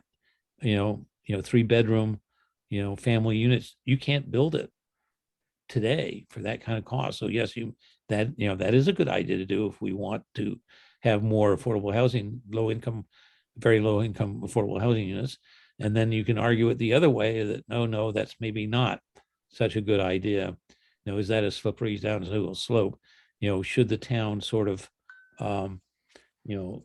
look to other external sources of funding for acquiring or building more affordable housing units, which is pretty much what we're doing with the rest of the management and the modernization redevelopment initiative. So I think that's going to turn into quite a discussion, during this CPC vetting process, into the public hearing, as well as beyond, before the select board stop and the FinCon stop, before it actually, potentially, but maybe winds up on the warrant for town meeting in May 2022, or maybe does not wind up on it. So that's the update. Are there any questions or comments? And like I said, I know that was a long update, but that was sort of 2 months worth of update here. I think you just about covered it. I've stunned everybody into silence of some kind, or bored you to tears, one of the two, I guess. Okay. Let's go to something simple next. We are on agenda item D. Angie is going to tell us about a change order that's come in for the Chambers replacement door project, and that's in your board packet. So there's 10 doors that need new strikers, which is gonna come out to $1,301. So that's the change order. So the jam strikes outside the molding and caulking and painting. Is any questions or comments from the commissioners? Penny, go ahead. Oh, unmute you here. Geez. There we go. I was over at Chambers the other day, adding some more of those flyers that you so nicely got maintenance to distribute for me. I added some more and I got in some of the buildings. Those doors are a big improvement. The ones that are, I noticed. And also you've updated all the names on the bell thing, and that was sorely needed. That was a big improvement. Thank you. Any other questions or comments? Otherwise, I will make a motion to approve resolution 2022-192 to approve K&G remodeling change order to the Chambers exterior door project. Do I hear a second? Second. Second by Janice. Any further discussion? There's none. All those in favor seeking Aye. say aye. Aye. Aye. Aye. Opposed? There are none. Okay, that passes 5-0. Okay, next on our do the simple stuff first agenda is the NHA bill and check warrant, which is on page, what page does it start on here? 33. Yeah, 32 35. or 33, somewhere in there, yeah. And I'm going to go ahead and make a motion to approve it and then be seconded and we can discuss anything on it here. Do I have a second? Second. Second by Mr. Scheidler. Yeah, are there any questions on the warrant on page 33 or starts at Yes. page 33? Go ahead. Are the checks mailed before the warrant is signed, or is the warrant signed before the checks are mailed?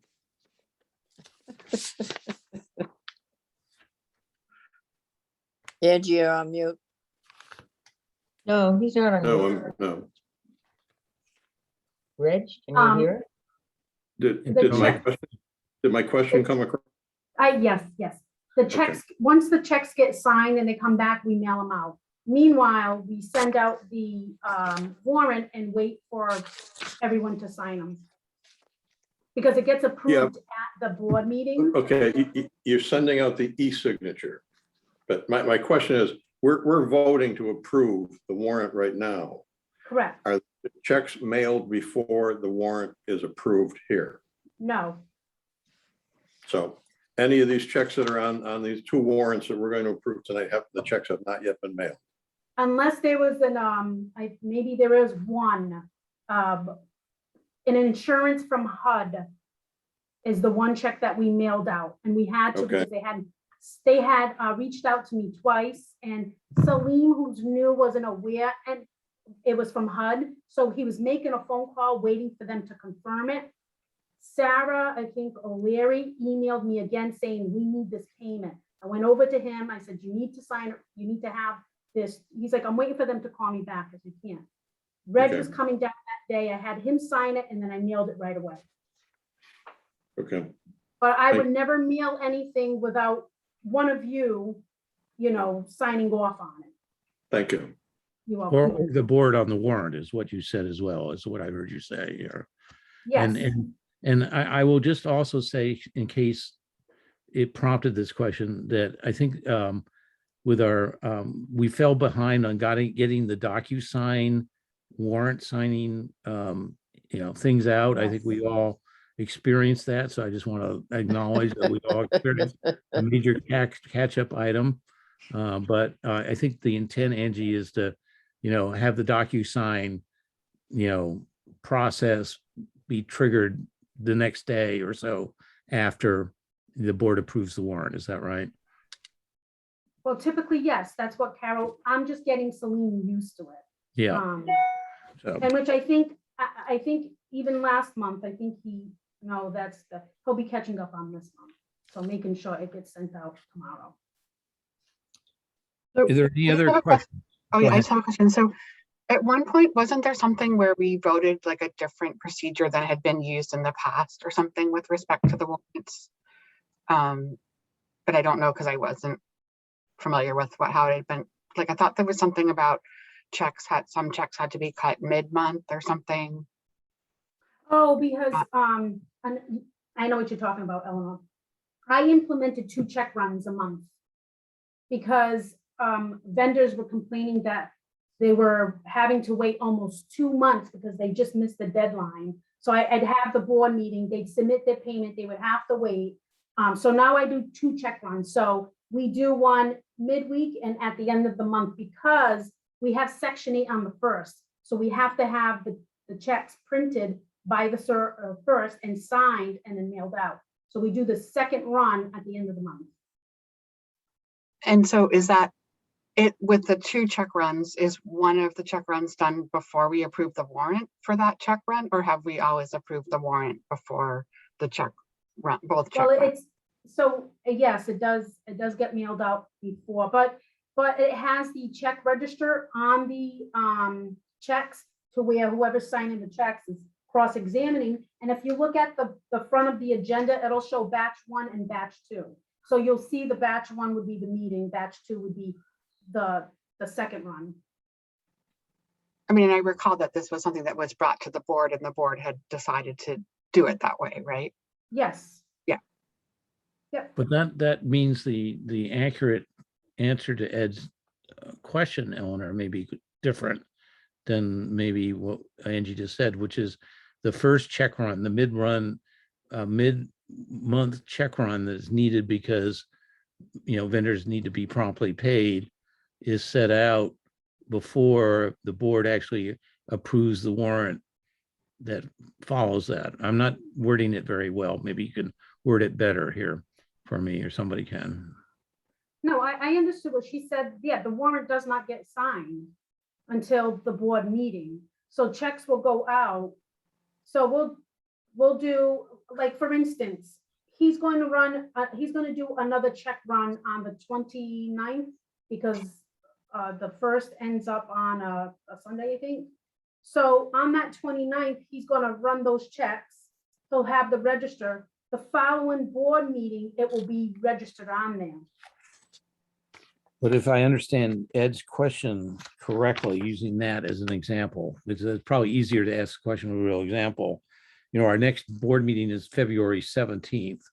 But you are sending out the checks from the check run of January 29th before we see them on the warrant that's on the February 17th meeting, if I'm understanding the combination of what you said and Eleanor just said there. Is that right? True. Correct. And so, Ed, I don't know if that you understood. Eleanor's helped us clarify the answer here. So, Well, the answer is clarified now. It was, the original answer was that nothing was mailed until we signed for it, but that's not accurate from what you're Right. just saying. So the reason I asked the question was that I had complained to you about 2 checks. And you said you already signed the warrant for that. If you're going to complain about something, you've got to complain about it before you sign the warrant. And so we had already mailed those checks, and we hadn't at that point signed the warrant. And so I just raised the question based on what you instructed me I should be doing. so I'm vaguely recollecting the conversation you're talking about.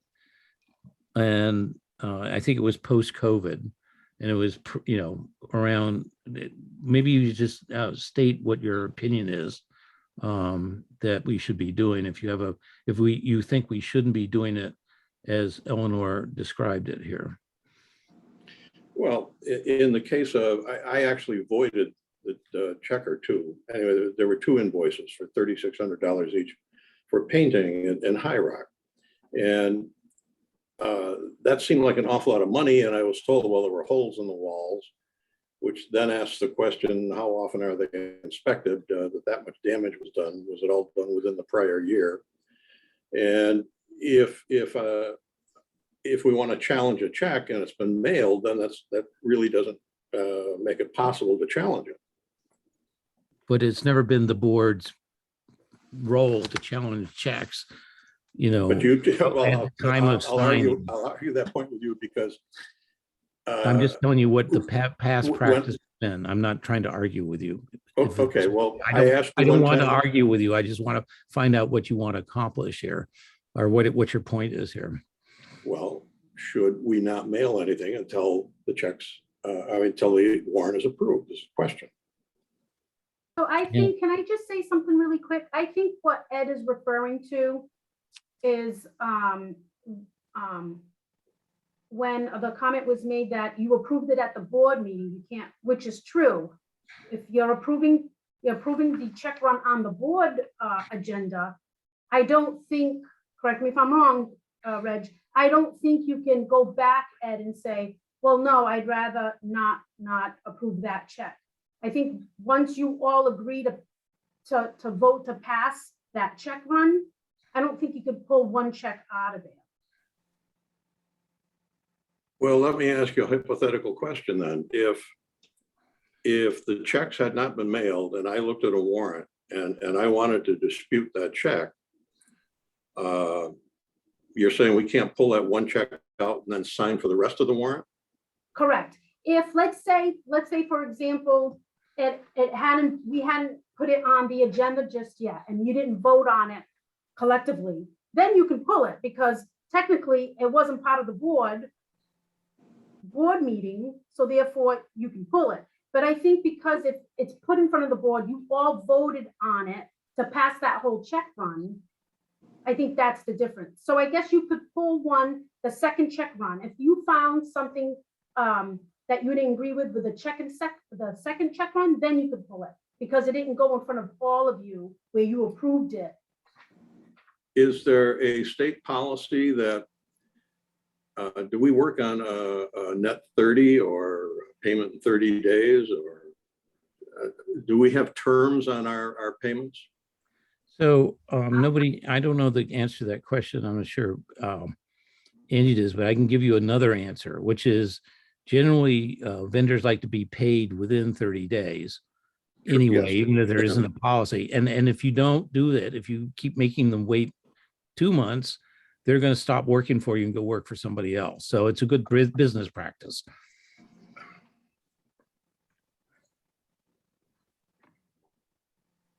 So I have a question. Well, go ahead. Let Ed finish here. So first, and then we'll go to you. Well, Ed. that's all right. I mean, I'll piggyback on what Penny has to question. Go ahead. Well, I Penny. do want to just say one thing, Ed, if you ever have a question on. If I ever have what? You ever have a question on a check? Yeah. You could call me, I'll figure it out because I would have given you the answer of why the 3,600. Okay, I'm confused here. Your first check run is mailed, and then we see the warrant after the fact. So unless I'm signing the checks, I won't be able to ask a question about a check. Because Yeah, I the won't check know that run check is- exists. But the check run is attached to it. So if you're looking at the check run, right, and the checks, because it's attached regardless. Okay, but I don't sign the checks every time. No. Oh, I see So- what you're saying. I see what you're saying. Okay. I see what you're So saying. I would not be aware that the check even I see existed. what you're saying.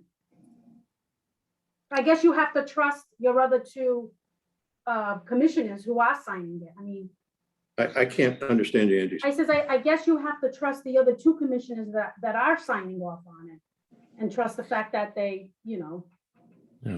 Let me, Janice, you're after Penny here, but let me just say again, past practice has been that,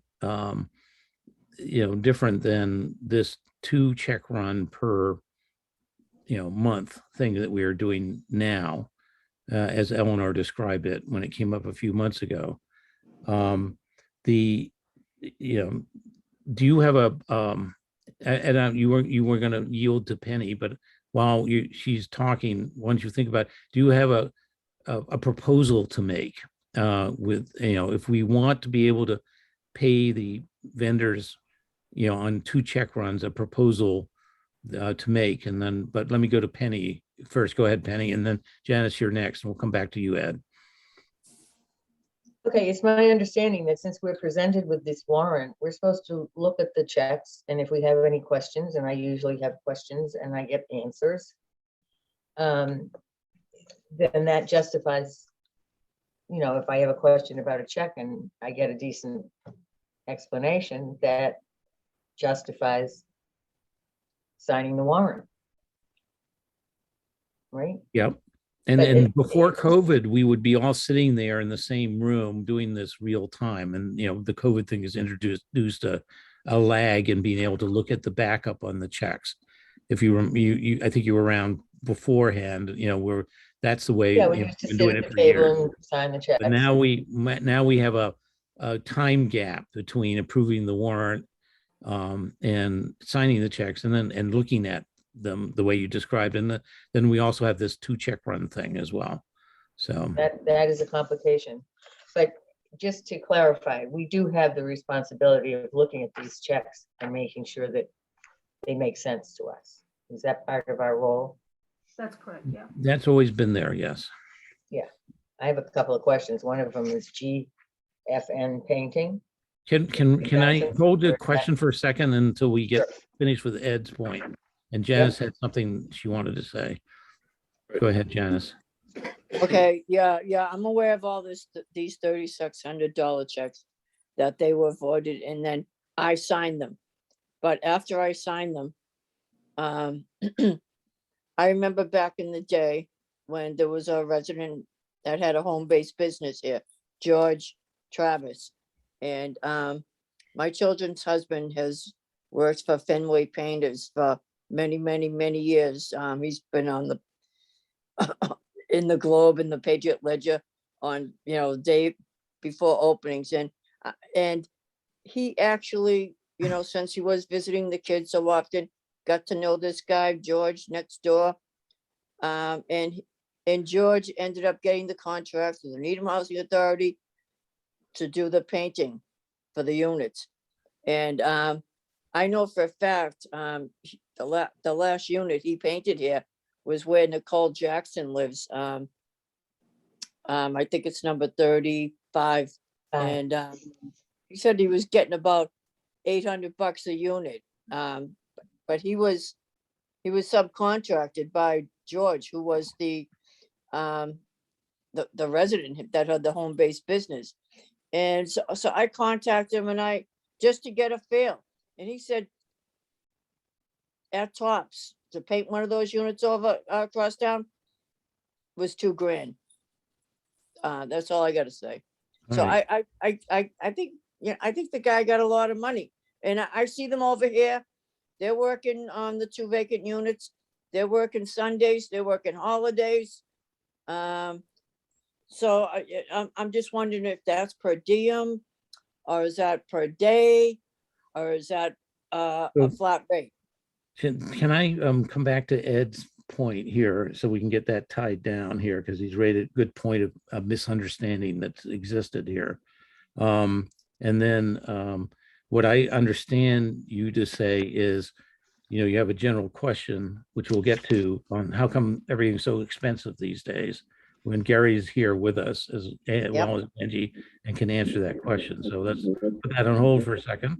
And back to you, Ed. I was thinking that there is a proposal. I came to mind when I was listening to everybody that might be a simple solution to the issue here.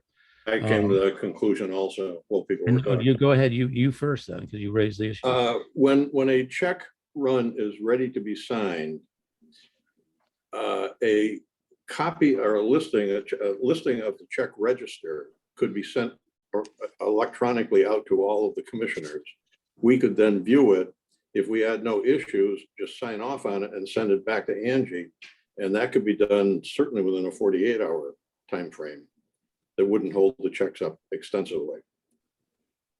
And you could get back to Angie saying, hey, I have one question on this. And then Or if I did have a question, here's yeah. the answer, and then there's no problem. Yes, that could be done very quickly in a timely manner. Okay, well, what does everybody think of that? Angie, what do you think of that? I was thinking the same thing too, while you all were Yeah. talking, was I could just email the check run, the checklist to everyone, have 2 sign off once everyone says good to Yeah, go. so let's try that on the 29th check run. Okay, And what deadline do you want to give to the commissioners to, speak or forever hold your peace, so to speak? In other words, 24 hours. if we could do it within the 24 hours, that would be great, just so we can get those checks out by the 1st, because all the Section 8 checks will be in there. And then you'll find a few stragglers of vendors in there. But the majority of the time, that second run is Section 8. So are we I all would- okay I with that? support We'll that. try it out. I and see support how it that. works. Thank you. What is it, Okay. Reg? Aye. Yeah. Are we I voting think- on this? Not voting on it. We're just going to do it here. And so I hate to put a fly in the ointment here, but is there any open meeting issue with that? I think as long as everybody, thank you very much. But, I think That's I why I think- asked for the vote. I think it's you cannot reply all. You have to reply individually to Angie. Mm, Okay, Would that not take care of it? yeah, I think that would take care of it. I'm going to start to refer to you as our parliamentarian pretty soon here. So thank you. I didn't want to mix it and slow things down, but yeah, that's right. If we Yeah. each respond to Angie, then Yeah. hopefully. So Angie, just put a reminder in the email you sent out with the first time. Do not reply all. I usually do. Yeah, but good. Back to you, Penny. So you had a couple. So are we ready to talk about a couple, any questions we have for tonight? Yeah, I'm noticing that Angel Rosario continues to get over $2,000 a month, but I'm not questioning it. I just think that I'd like to know more what he's actually doing, but that, we'll bring that up later. Okay, Curtis Rush got $72 for mileage. I thought he was someone in the office. So I just wondered why he's getting mileage. He goes back and forth to Chambers. Him and Blair do go back and forth to Chambers. Like, for instance, the letters that you needed out. Yeah. He went out there and delivered them. Huh. I think I'm owed a little money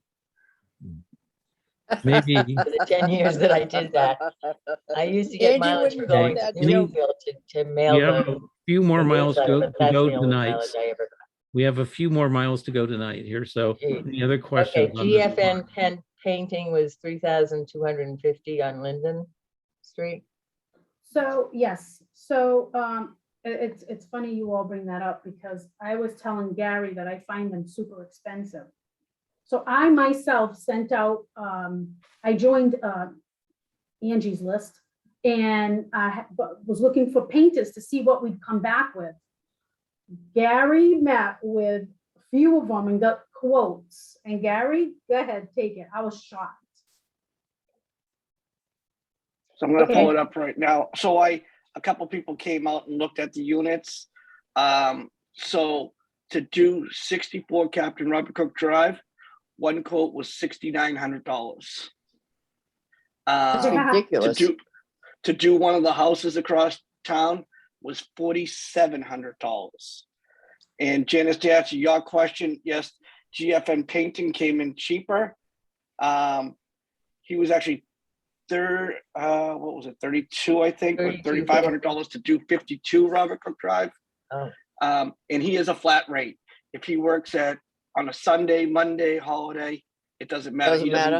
He doesn't get he gives me a price on per unit. So not that it takes him, if it took him 10 weeks, I'm still paying the same price. If he does it in 3 days, it's the same price. So it's like a flat rate type.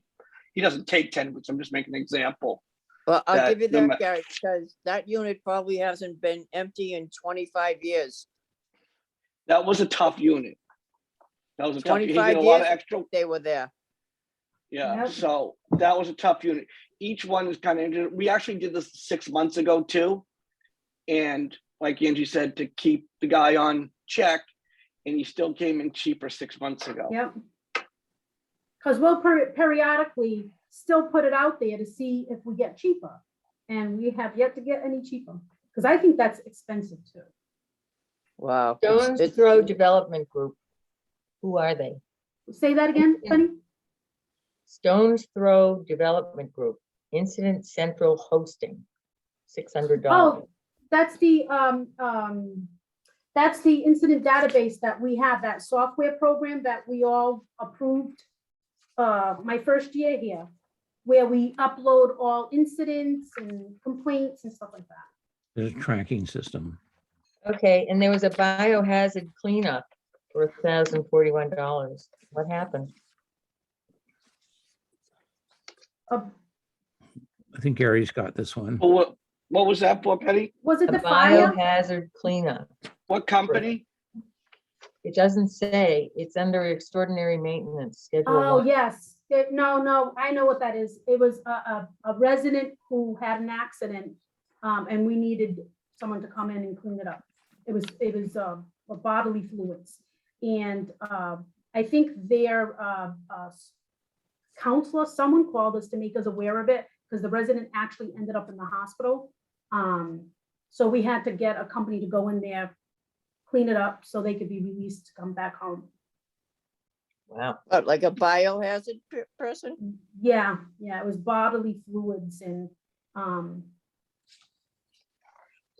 So, and then So- there's a moving expense for $656. Is that the one left over from when someone moved across town? what's that, Gary? A moving? Oh, maybe that is because we only had that one move, Penny, that you had questioned That's me why I'm about. That- questioning it. That's And that the- was that's about the 3 same months one. ago. Yeah, was a that's the while same ago. one. Yeah. And it's coming up now? Does it have a company name on it? Yeah, well, what is it? What No, is it's it? not on, it's not on that big, long list of checks. It's on Schedule 1, analysis. Oh, that could be because you gotta remember, so these records are from 2 months. The 2 months. So That it's move probably, was more right, than so like you 6 months ago. questioned the check register that at the time. Now this is on Rick's, which is from 2 months ago, which he's registering his. Okay, so these things aren't as important because there's only one other thing that says fraud income. Correct. What's that mean? That I don't know, but I can ask him. What page is that on?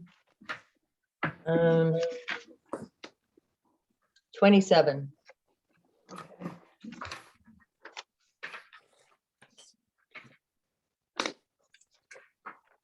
That's all I've got. Okay, anything else, anybody? Okay, we have a motion and a second by Janice, and Janice are you still with us there? Yeah, your screen has gotten out of adjustment. Yeah, I'm Yeah. here. I'm Yep, I'm great. just gonna, I'm gonna ask all those in favor. Oh, I should also point out, there was a typo on the agenda where resolution 2022-193 should read $412,107.79 as opposed to 385.60 C250.95. The reason was that a couple, 3 more checks were added at the very last minute, but the agenda wasn't updated properly there. So I'm making a motion is to approve the payment of the bill roll, check roll listed on the warrant dated January 20th, 2022 in the amount of $412,107.79. It's been seconded by Janice already. All those in favor signify by saying aye. Aye. Opposed? It's none. It passes. Janice. 5-0. Okay, we now move to resolution High Rock Homes 2022-42 to approve the bill roll, check roll on the warrant dated January 20th, 2022 in the amount of $55,633.04. Do I hear a second? Second. Second from Penny. Any questions on that one? Hearing none, all those in favor signified by saying aye. Aye. Aye. And opposed, none. It passes 5-0. And do we do 2 check runs on High Rock Homes as well? I'm just out of curiosity. Angie? Yeah, the Section 8 tenants. Okay. Well, that Section 8 tenants at High Rock Homes? Or you mean? They're project-based vouchers. Oh. Okay. So does the sort of new improved procedure we talk about also apply to High Rock Homes second check run as well? That's right, yes. Okay, good. All right. Does E and F on the agenda.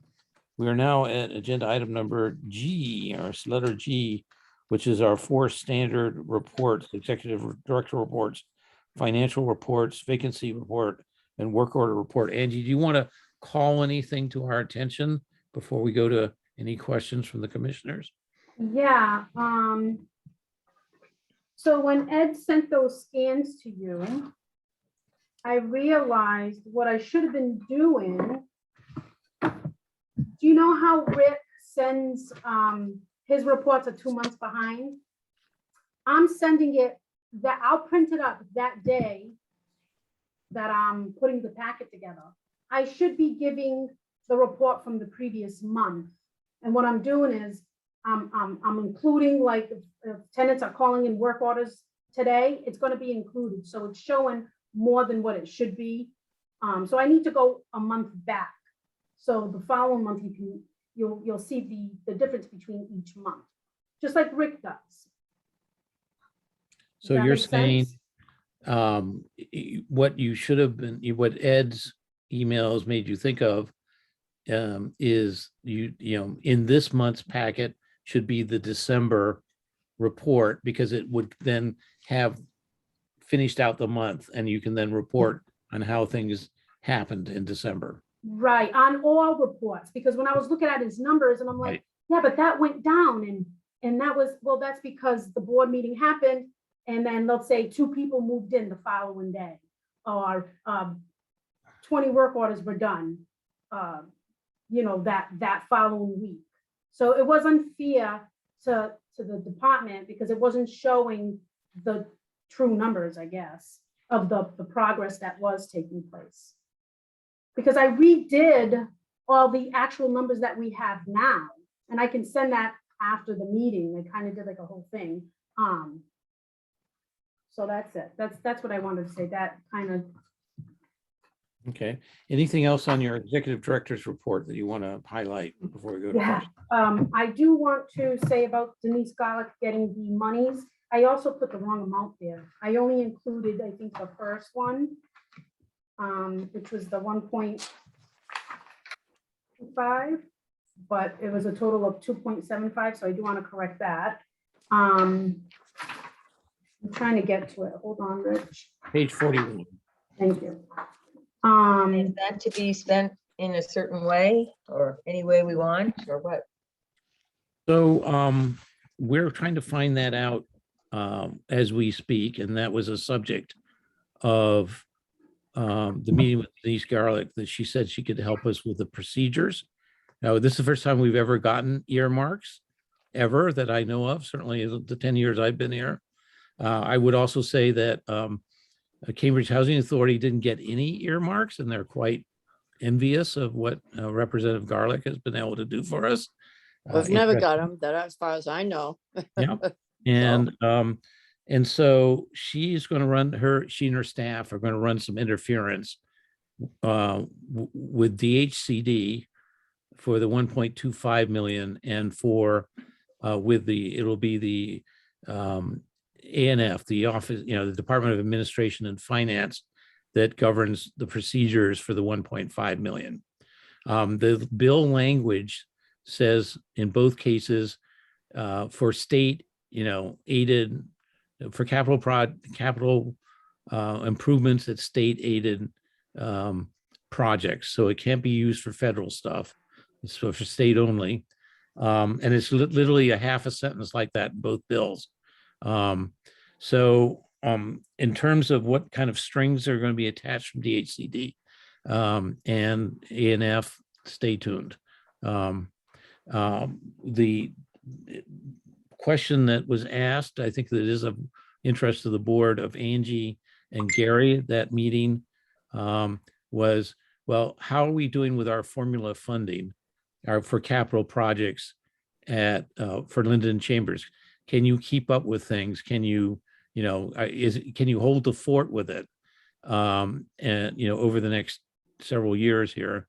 And is it possible that that money could be set aside for the redevelopment project? And the tentative answer, pending any guidance or anything from ANF and from DHCD, is yes. That remember that we got a number a couple weeks ago. We haven't published and hasn't been vetted, but the Linden Chambers project is going to be like $100 million project to do the whole thing, and 3 years ago was $50 million, which is this, I think, the same thing that's been hitting all the construction industry, everything in the country here. We're going to quite possibly be very glad we have that money. It certainly doesn't go far enough, but sorry, I'm getting off on a tangent here, but Linden Chambers might not be done all at once. Probably won't be. It would be maybe done in phases.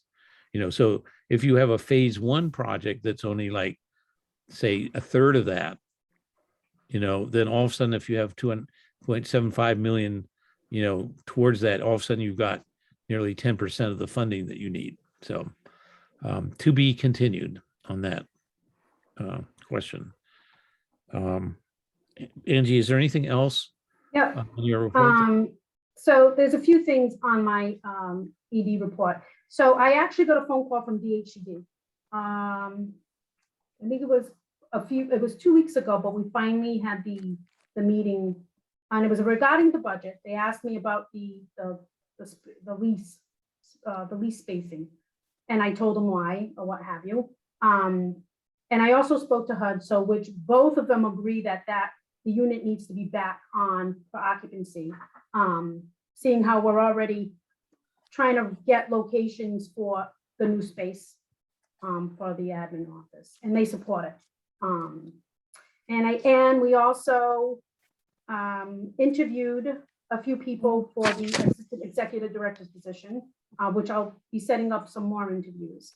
I had the LTO there, and we're also going to be starting the paving project in the Linden Street parking lot.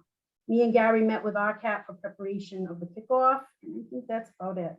And I also got the $250,000 grant for cameras for the federal sites. So that won't be coming out of our budget. How did that walk around go? That For the and I cameras. did. Well, so here's the thing, Janice, when they came out, I invited the tenant organization to, and I sent a message to all of them. No one showed up because they were unable to or what have you. But Gary was walking the site, and I believe they're coming back out again because some of them didn't show up, so they're gonna. Yeah, I'm reconvene and aware come that back out. there were prior commitments made and excuse me. I don't know. I think you gave proper notice as well.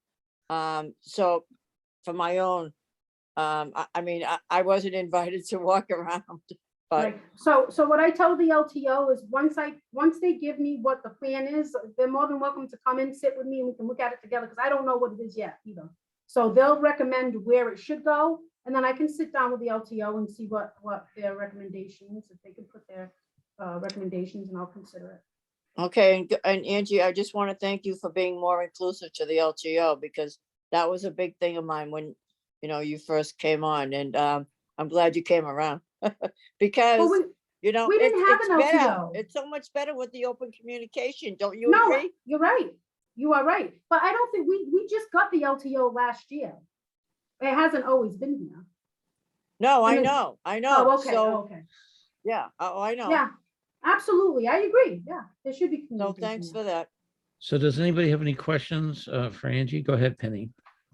I'm just overwhelmed that it's $250,000 to do this camera project. And I think when the planning is done, we need to have an item by item accounting for this. Yeah, but it's a grant money. It's not, it was given to me I applied for the grant and I got it. I think maybe Right, so another it's not coming question. out of. Sounds like a it's lot not of coming out of cameras. But I know that, but it's not coming out of the budget, and I don't even think it'll reach 250. But that's what they gave me. So that's the specific question, I think, if I could help Penny, if it's okay, is what if it costs like 150,000? Do we have to give the other 100,000 back, or can we use it? for No, something else? No. You don't have to give it back. Good. no. Okay. Once So- I give it to you, it's yours. That's right. Well, and I remind the Same as board, with if the we're going to police be, station, when they give us a grant, yeah, there's I just there's no wanted to taking it ask, back. so we're all clear on that, and remind the board also that if we're going to be putting out even 150,000 or $100,000, I think it'll be under contract. 100,000. yeah, it will, the money, that contract, will need to be approved by the board as always. So, Okay, if you think it's only 100 grand, Angie, what are we gonna do with the other not 150? out of order, out of order. Okay. Okay, Any other questions on Angie's reports here or comments? Okay, let's move on. Yeah, but then it gets finished. We are now at agenda item H, which is the presentation and discussion of the Executive Director's 2021 performance evaluation, which we had completed and we were going to do at the last meeting. Don't you have to approve the minutes first? Did I skip something? You skipped the minutes. No, H is the minutes that come after this, right? Am I looking There's at this? no J. Or is there? Yeah, there's E- J A- on page 3. Okay, well. And the minutes H are is all the- H or I. G comes out, H comes after G here in my printout here. And in I don't know what happened. Oh, I know what happened. I'll talk to I in a moment here, but no, we're on the minutes is after this. Oh, I see it, So, yep. and I just want to recap for everybody here. Let me get my notes here. So this is something we do annually for the one employee that we oversee, which is our executive director, Angie Medeiros, and it's pretty much for the same reasons that any employee, probably all of us working at one place or another, every year or so, our bosses, do a performance evaluation, and it's really for the purpose of giving constructive feedback to the employee, and with the overall goal of helping that person make improvements, because none of us are perfect, and being something that's really helpful to the growth of that employee. And I'm going to propose, I've done this before in I think our November meeting, but I just repeat it here, that we use the same process as before, which is we all individually, as required actually by open meeting law, completed individual performance evaluations and sent them in. They were batched up, bundled up, and resent out just before the December meeting, as we were supposed to do. And Angie also completed one as well, employee evaluation. What we've done in years past and proposing for this meeting now is I will ask each commissioner sort of in turn, to sort of present their highlights from their evaluation that, we've all had a chance, we all received in, mid December, what they would like to emphasize, again, constructively for Angie's benefit.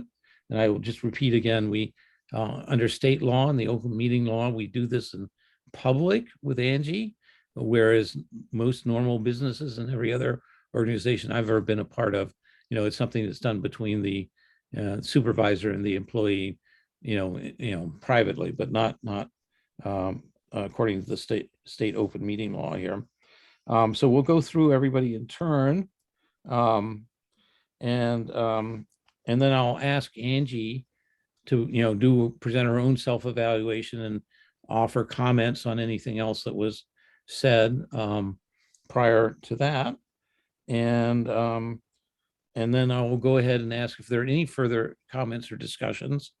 And when we get to the point of not having any, we will not, we don't finalize the evaluation. We haven't done it in the past because it has not been uncommon, double negative, that this discussion we have causes one or more of us to have second thoughts or want to make revisions to their first draft employee performance evaluation, executive director performance evaluation. And so what we typically done is say, in a week, i.e. by Friday, the 28th, 2022, you get back to me with either any tweaks that you think you might want to make because you learned something about an area you could evaluate that you didn't know about before, or you changed your mind about something or something like that. You get those back to me by Friday the 28th, and I just put them all together, and that goes into Angie's personnel file at the Housing Authority, a duplicate of which is kept by the chair. And we're done with that part of the process. I would also just sort of note that in years past, there's also been a follow-up process of then looking at the annual salary review, which is, we're asked to consider Angie's employment contract every year. Salary review meaning cost of living raise or some other raise. But unfortunately, DHCD as of today has not come out with the guidelines for such a process. They've been promising it for several months, so we can't do that until we get those guidelines from DHCD. So is everybody okay if we sort of proceed on this basis? Any questions or comments? Yeah, Let's go. Let's go. Okay, I'm going to ask Eleanor if you wouldn't mind volunteering to go first and show us the way here. Okay. And then I guess, well, one thing I just like to say starting out here is, I think based on our conversations last month, in terms of the board sort of identifying strategic priorities and having, metrics and things like that, I feel like maybe that in the coming year, we might want to think about, about doing that, and perhaps coming up with a different evaluation form for next year. I assume DHCD does not require us to use this exact form. No. But because I feel like, I think, and I know in filling it out myself and in reading other people's evaluations, I mean, I think that there are just some things on this form that are difficult for us to know as board members. But maybe some of those things we do want to know, but maybe some of them are not as important for us to know. And I think what we do want to do is have come together as a board and agree on priorities and work with Angie to develop, specific ways that her performance will be measured. And I think that's something that is, if we want to do it right, will take us a little while to do that. But anyway, so I just want to sort of express some of my own being a little uncomfortable with this form, in that feeling like I don't, know how to evaluate Angie on everything. But anyway, I'm going to look at highlights and not go through every single answer on the form. And Can I also make one comment on that? Yeah. Before we lose this point, do I see sort of head nodding around the screen here that's a good suggestion from Eleanor? So let's just say Yeah, are we gonna limit, are we gonna put a limit on people to comment so many minutes because, of the hours and, I'll make mine short. I'll make it. But what I want to add is two things. When I joined the board, there was no annual performance evaluation. That was the improvement, some 2 or 3 years later. And Yeah. where this form came from is we went around to various housing authorities and say, do you have a form that we can use, that we can adapt? This came from the Framingham Housing Authority, but there's nothing sacred about it that I know of. Okay. Yeah, and it's a terrible form. It can Hopefully next clearly- year they'll get it better. Yeah, we can clearly do that. However, a principle of HR, human resources management, is you give the performance evaluation form to the employee at the beginning of the performance period, and the goals at the beginning of the performance period, so they know what to expect. So there is a little bit of timing, something that we need to talk about that I wanted to just take exception with here. You can't say, I'm sorry, here's a whole new different way of doing it midsummer. So it's just, we may need to make it a priority. That's all I'm trying to say. Go ahead, Eleanor. Okay, great. And then also, so I'm looking at the form now and realizing, so I'm going to touch on the progress on 2021 goals, but now I realize I can't quite remember I know that my answers here are responsive to those, but I can't remember what the goals entirely were. Well, I did send out those consolidated form. If you have that, okay, I have that. It's replicated in there, because I printed when I responded in the Foster progress stuff.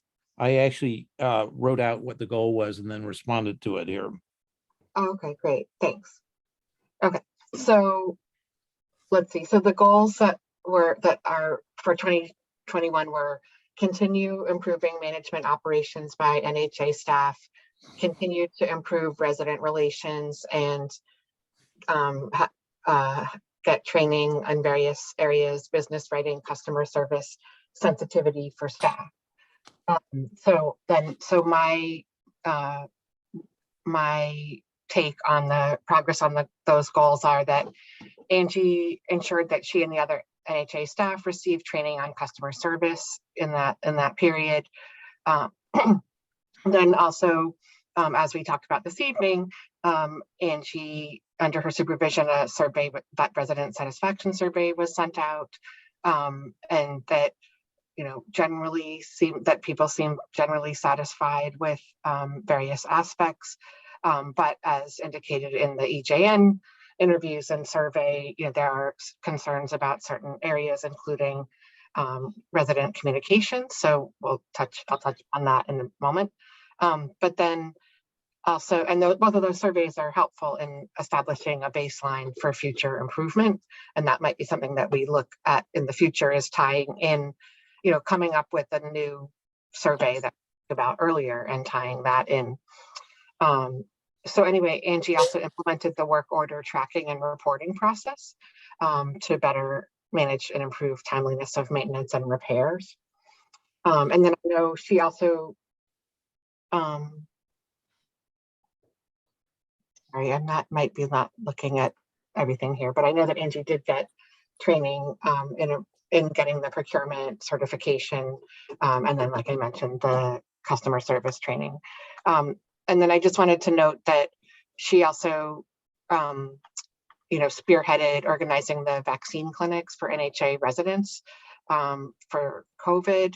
NHA successfully took back administration of the Section 8 vouchers from Dedham, and that seems to be going smoothly, resulting in additional income to us and more direct control over the program.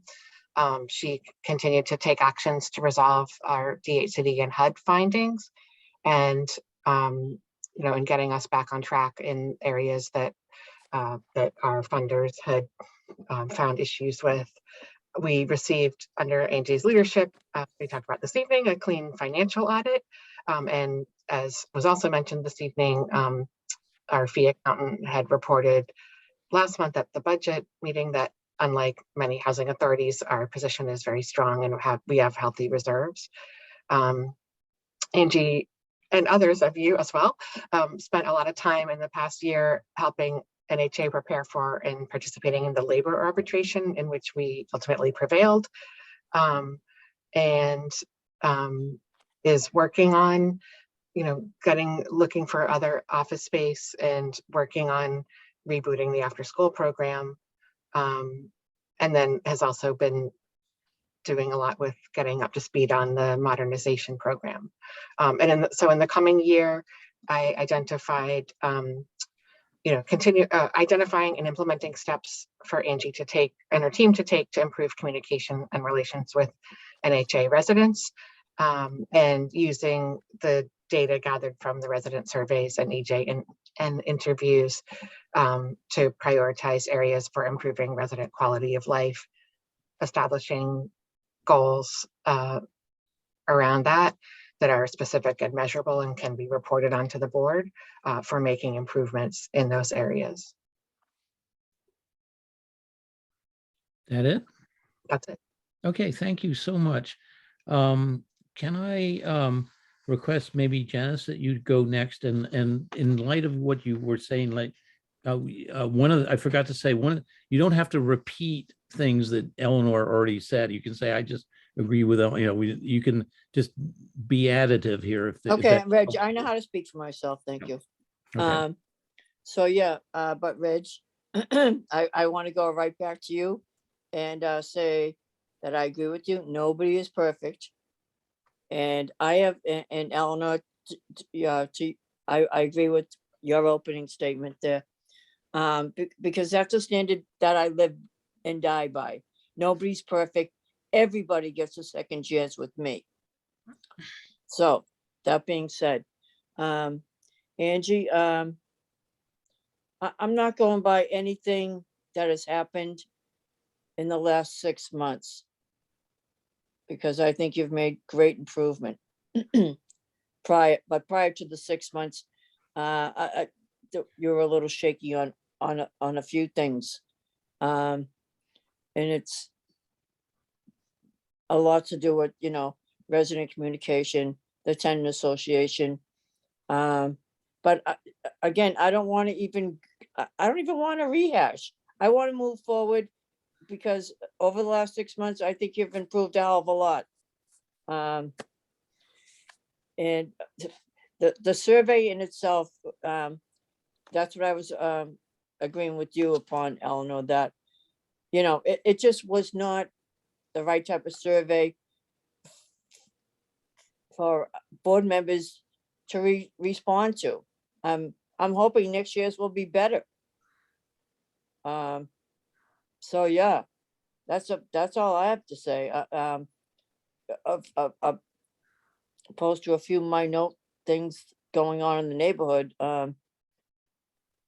which I think the tenant association is doing a good job of addressing certain issues. So I leave it to the board to do what the board can do, and the tenant association to do what they can do. And Angie, you working with the TO,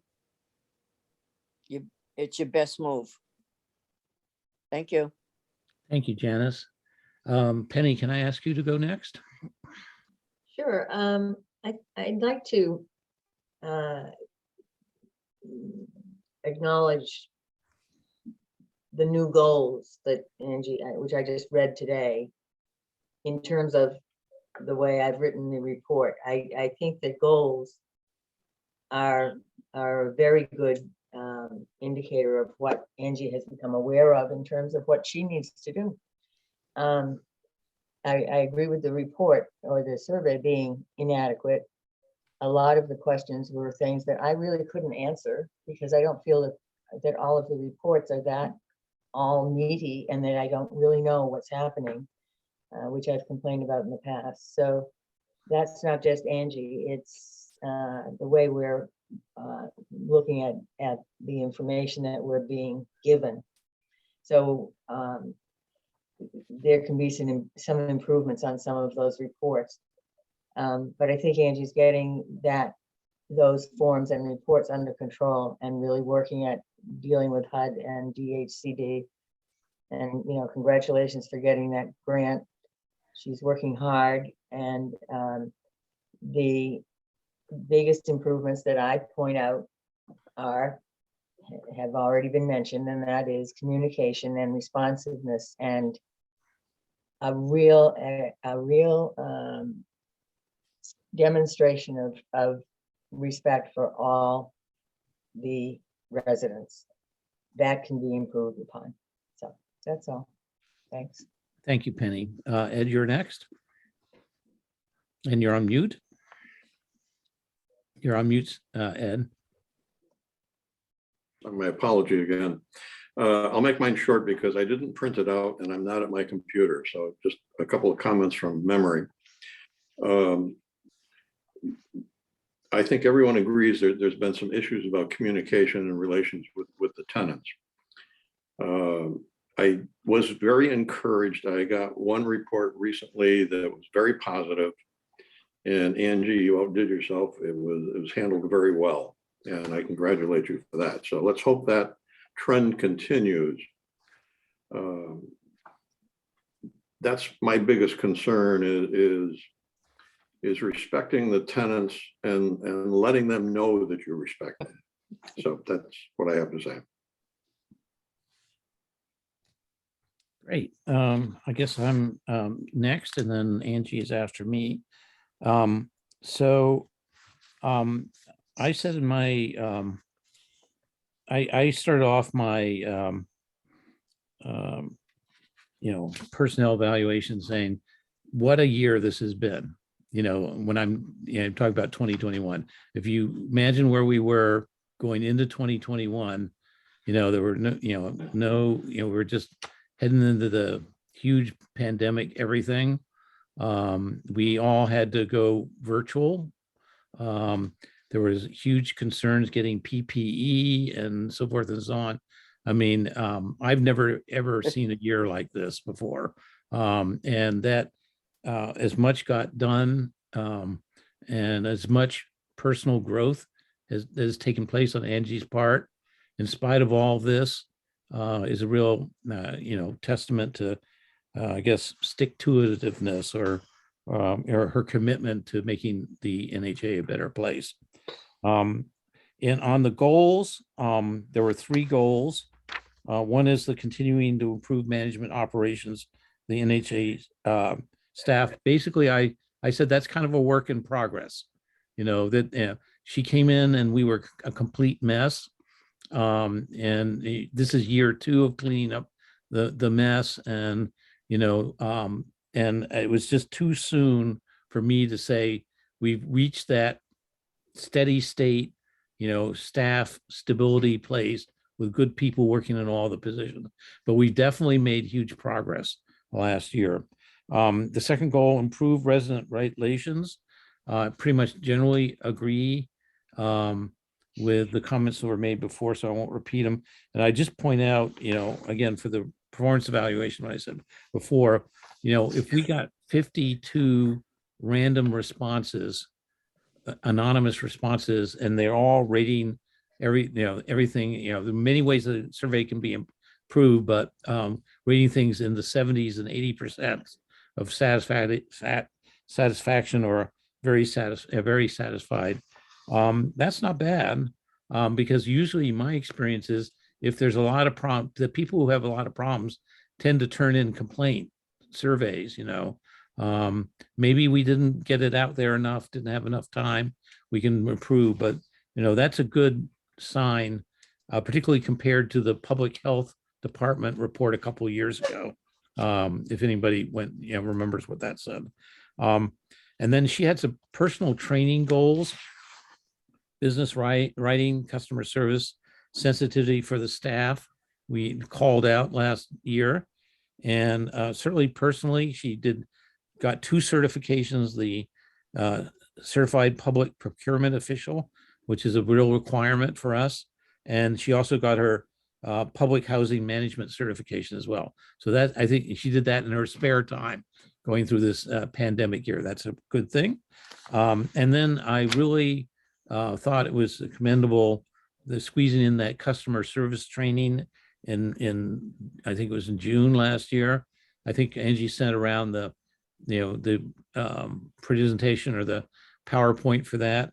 And like Penny says, I'm think that's something we can continue to have a goal for more of that this year when we talk about our goals for 2022. And I also listed sort of 15 things that I called out in the commendations section that she would be commended for. I'm not going to, we mentioned some of them already here. I'm not going to go through them all, but you can see them there. But don't forget, I just want to call out a couple. We went through this whole last year, pretty invisible to everybody except me, this huge arbitration that took just ginormous amounts of time. And some of us were involved in, like Penny, and it just was a big, bottomless pit of time wasting here. We lost our longtime bookkeeper, and I don't think we all knew how much we relied on Carol Capone until we didn't have her anymore. I mean, I think we just took it for granted, and that was a real challenge. We started the management and redevelopment initiative. No executive director back to 2010 has been willing to take that on. The last one was Cynthia Hunt, as Janice Bennett has reminded us here. And, this is where we're going to make an incredible improvement for our residents if we can pull it off as a small housing authority. And I really appreciate her support and commend her for that, supporting this here. I think the other one I just want to call out that didn't get called out of, that's really important is he brought the whole Section 8 program in-house. That we've been talking about that for years and years for the, it's like, and how financially beneficial that would be for us. And we heard that confirmed by the auditor earlier this evening, and that's giving us more financial resources to do things like we're trying to do, and do them for the benefit of the residents here. So, and then many small things. I'm $250,000 grant doesn't get, counts for this year, not next year, but that's really totally amazing here. So, I'm going to also say, the recommendations for improvement, opportunities for improvement. From my point of view, there are two things to be called out. This is no secret to Angie from any of us, or she and I have talked about it a lot, there are many, explanations and reasons and so forth and so on. But, my conversation with Angie is, you are our fearless leader. You're our executive director. You're our chief executive officer. And so when the buck stops here, sign sort of sits there on your desk. The two things I wish that we could have somehow done better, and it's not just Angie, but it's all of us on this call, is one is to deal with this whole after school program reboot issue that I'm not going to get into any details. And the second one is the Linden Chambers vacancies, where, we were put in this impossible position, in the spring of having all these vacancies. And I just wish there would have been some way we all could have come up with, or she could have come up with, where we got those filled more quickly. I accept the explanation that it's absolutely impossible and nobody's ever, been able to figure it out. But, those are the two areas that I kind of called out, if I had my wish list looking back. So, Angie, I'm really glad you're here. I don't know what we would have done without you, particularly this last COVID year. And I really hope you stick it out with us and bear with us as we get our act together here. And that's what I have to say. Thank you very much for your service last year. I appreciate it. Now it's your turn to do your own self-evaluation and throw in your 2 cents. Well, I just want to thank everyone for their critique and their comments, and I will continue working. I'm not perfect. The day that I say that I know everything and I got it down packed, that's the day you all should be scared. Because I don't think anyone knows what they're doing 100% of the time. And I'll just continue learning, and I thank everyone for their comments, and work on myself and continue working on myself. Thank you. Great. Does anybody have any further comments or to make? And hearing none, I see none. Janice, your screen isn't working, but I saw a hand. Yeah, I just want to apologize. Sometime I'm stepping away. I still have post-COVID So sorry. symptoms. So Yeah. I want to apologize for that. As you can tell with my voice, sometimes I don't have it sometimes. So yeah, I just had to step away and cough, and sometimes I have problems post-COVID, and so I apologize for that. So I get, it really knocks the stuffing out of you. So I'm amazed you're still with us here. So why Yeah, don't we move on now? We don't have an agenda item J, but I do want to bring up what Penny mentioned, which is that yesterday Angie sent out her proposed goals for 2022. And I realized by forgetting to put it on the meeting, we can't agenda and posting it, we actually really can't decide to adopt them or anything. I do think we could probably discuss them if anybody wants to add something to Penny's comments. Because we would need to probably want to at the next meeting, again, following prior practices, to approve her 2022 goals. And then, we would still, I think, have what Eleanor started off suggesting, which is maybe we should take a fresh look on how we do everything.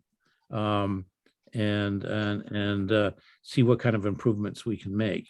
But does anybody have any comments on those goals that went out from Angie yesterday? There were 5 of them. I will just repeat them here. Goal number 1 was COVID-19 pandemic. Continue to steer the ship through that and do better. Go ahead, Ed. If we're going to vote on this at the next meeting, can we hold that off? We It's can. 10:30. Yeah. Yeah, we can. So, Okay, thank you. all right. So, great. So let's do this. Let me make a note here.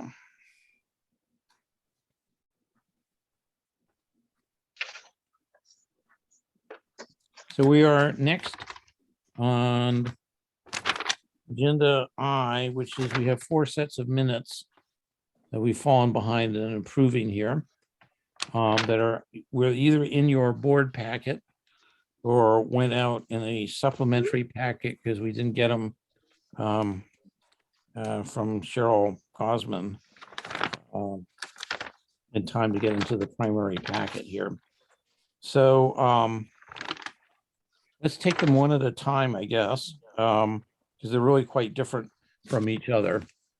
And the first set of minutes is a combined November 3rd and November 8th special board meeting minutes on federal property repositioning. I make a motion that they were written by the Cambridge Housing Authority. I make a motion that we approve those minutes. Do I hear a second? Second. I think I heard Penny first on that. Does anybody have any comments or corrections for those minutes? Hearing none, all those in favor signify by saying aye. Aye. Aye. Opposed? There are none. That passes unanimously. The second set of minutes is for our November 18th, 2021 board meeting that we didn't get to last month. I make a motion that we approve those minutes. Do I hear a second? Second. Ed is under the wire there. Any comments or corrections to those minutes? Hearing none, all those in favor signify by saying aye. Aye. Aye. Opposed? There are none. Those pass unanimously.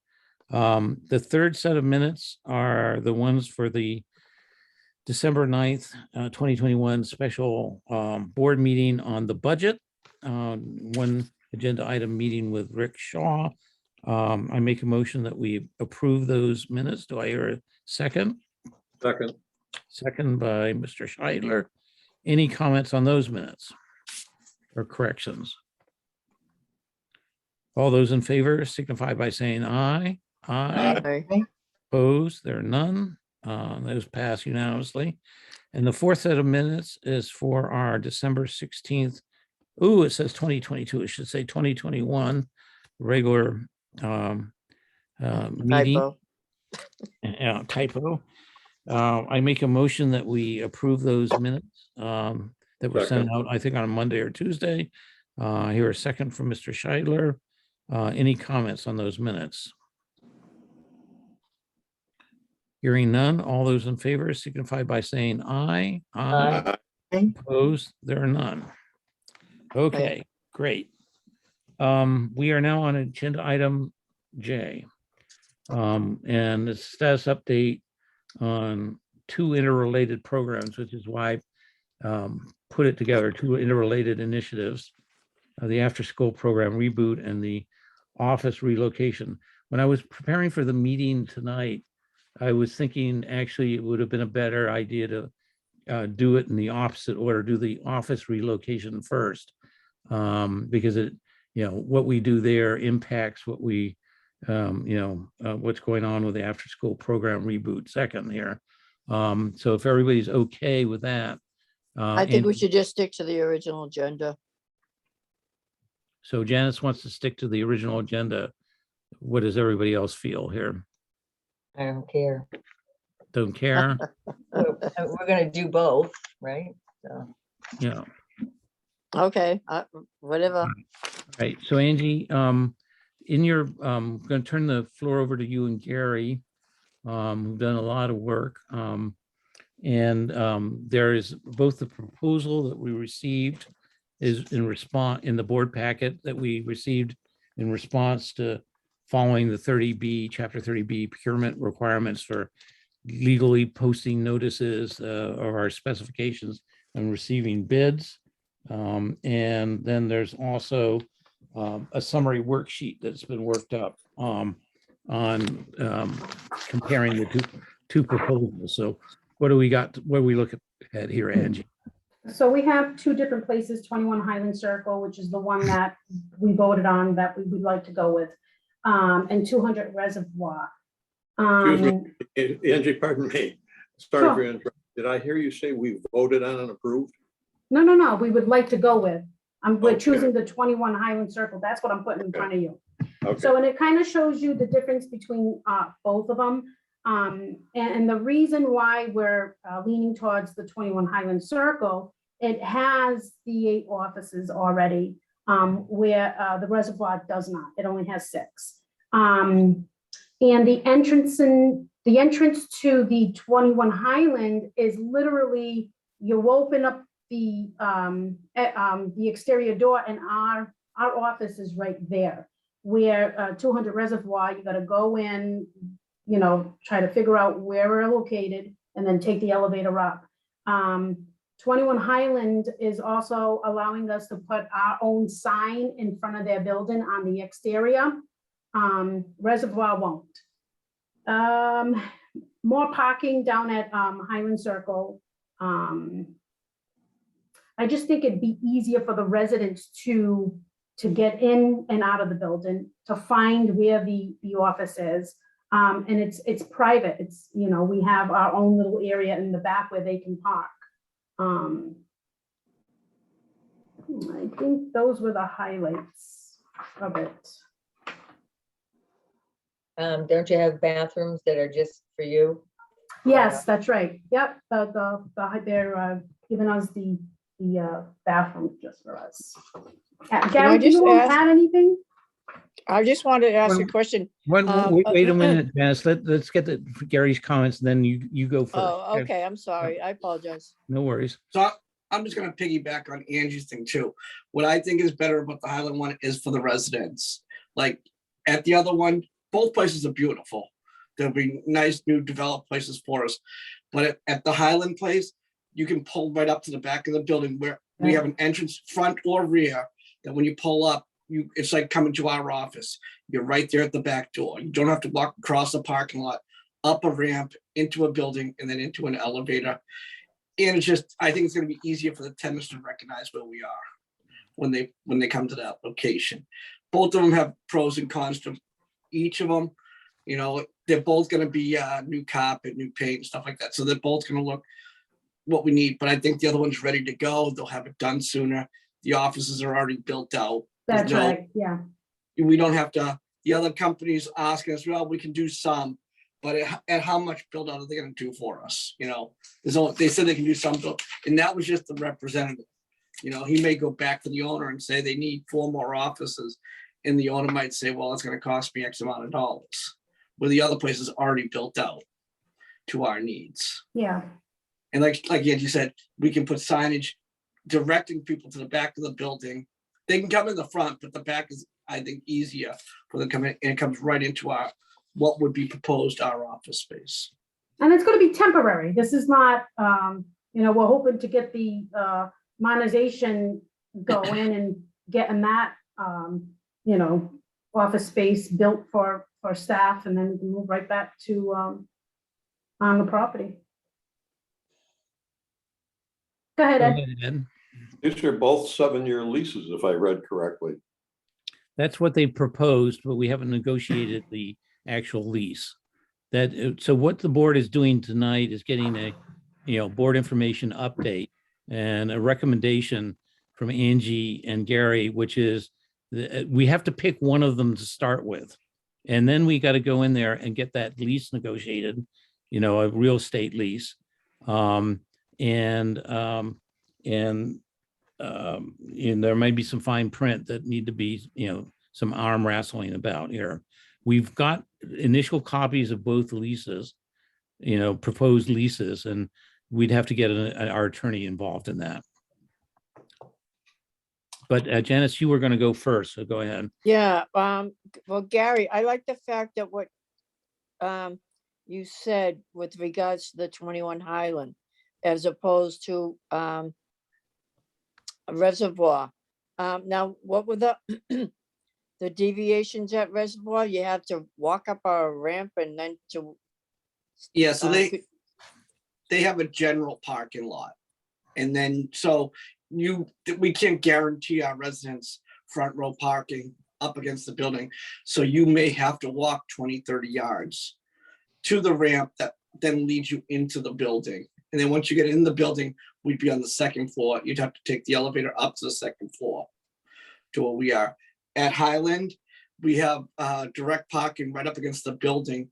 And we have an entrance that goes from that parking right into the building. So it'd be kind of like our office now, where you pull up, you walk like 5 steps and you're in the building. Yeah, and there is a bus that runs by there at certain times during the day. Did you research that? At The Reservoir. 59?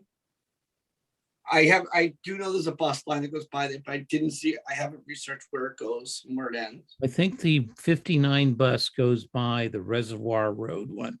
It goes right by Cook. Oh, I know it under goes the- by us, Rich, but But I it know doesn't go, they have like a C and D deviation of, it may turn down Chestnut Street and then they will go up Oakland Street up towards, back towards Elliott, but then at times they will take a right on Oakland and go out onto Needham Street and go all the way down Highland Ave, Needham Street, and cross over Route 9 and get back on to Walnut. yeah. And so, yeah, so that might be worth researching how many times a day that bus does take that route. But Gary, I want to say that's seems like a better route for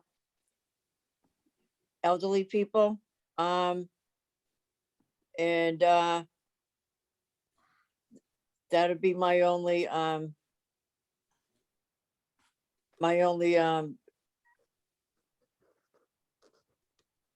concern, if you will, is that the elderly get, either they can get there by bus. I know I've rode by that, but is there a chance that the board will be able to tour any of these places just to get a better feel? You'd like.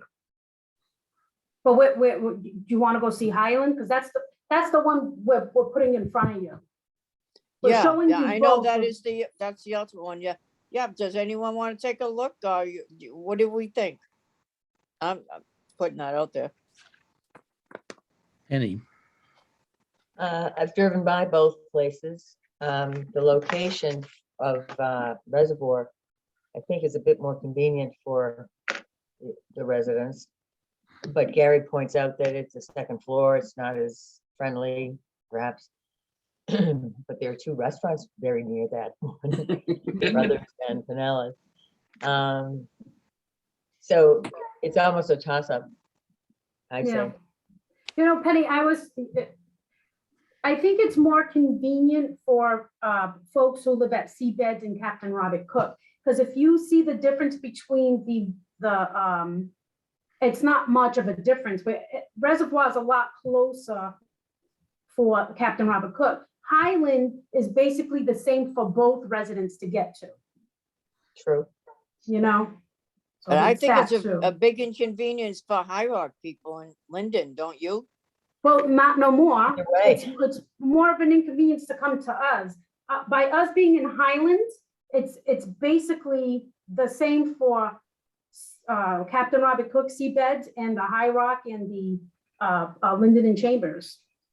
Yeah, but is the porthole working out for those residents that take advantage? I mean, because that might come into play big time, if given the move.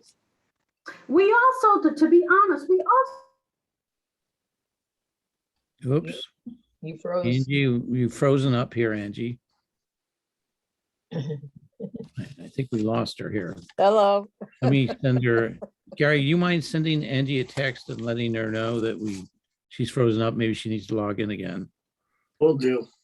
Thanks. And any other comments? I've got a couple. I've been kind of taking notes of this discussion. Go ahead, Ed.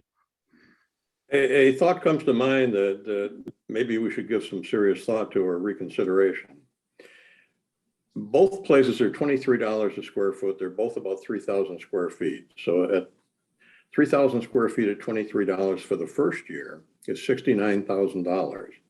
Then both of them are going to go up $1 per square foot per year. So year 2 would be 72,000, year 3, 75,000, year 4, 78,000, year 5, 81,000, year 6, 84,000, year 7, $87,000. That's $546,000 with a 7-year lease. That's an awful lot of money that there's a very good possibility it could be better spent. You know, it would be a nice convenience to expand the space for the office. And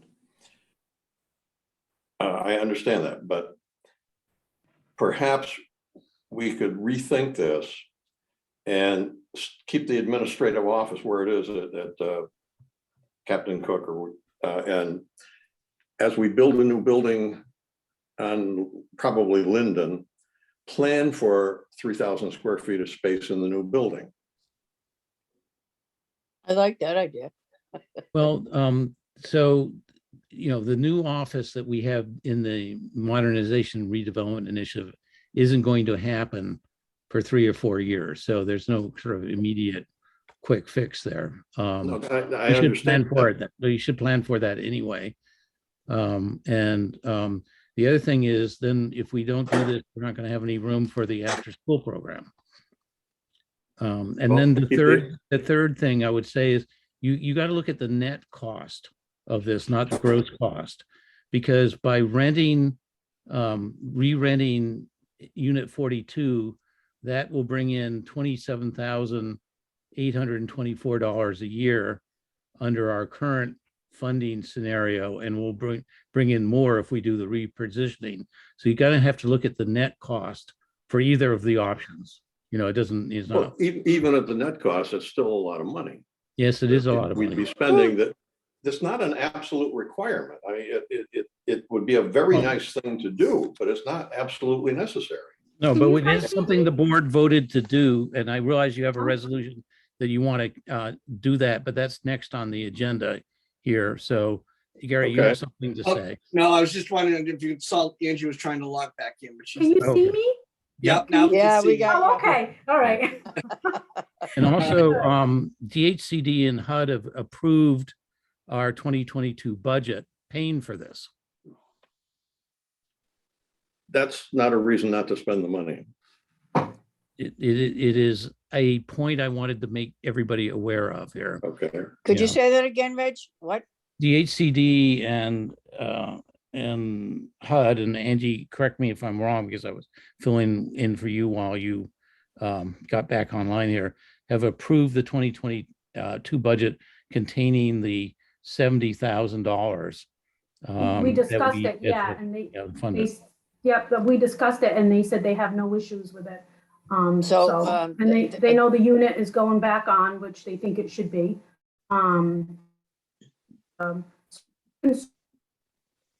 So Well, for us here is a recommendation and also a late hour that's happening here.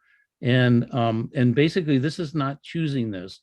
This is just basically information to the board saying that, NHA staff, feel that, the Highland Circle is the best choice for the reasons they've outlined. And they are going to proceed to lease negotiations, and Ed, it will be back before us. We can't make any decision until we see what the lease terms are. We can't go forward with this without board approval, but it doesn't have to be, we're not asking for board approval tonight. It's just a status report, right? Okay. Okay. Yeah, okay. Any other comments on the pros and cons that we heard from Angie and from Gary? I've got a couple. I just wanted to say what I took away from this conversation, and that chart I found very helpful. Thank you, Angie.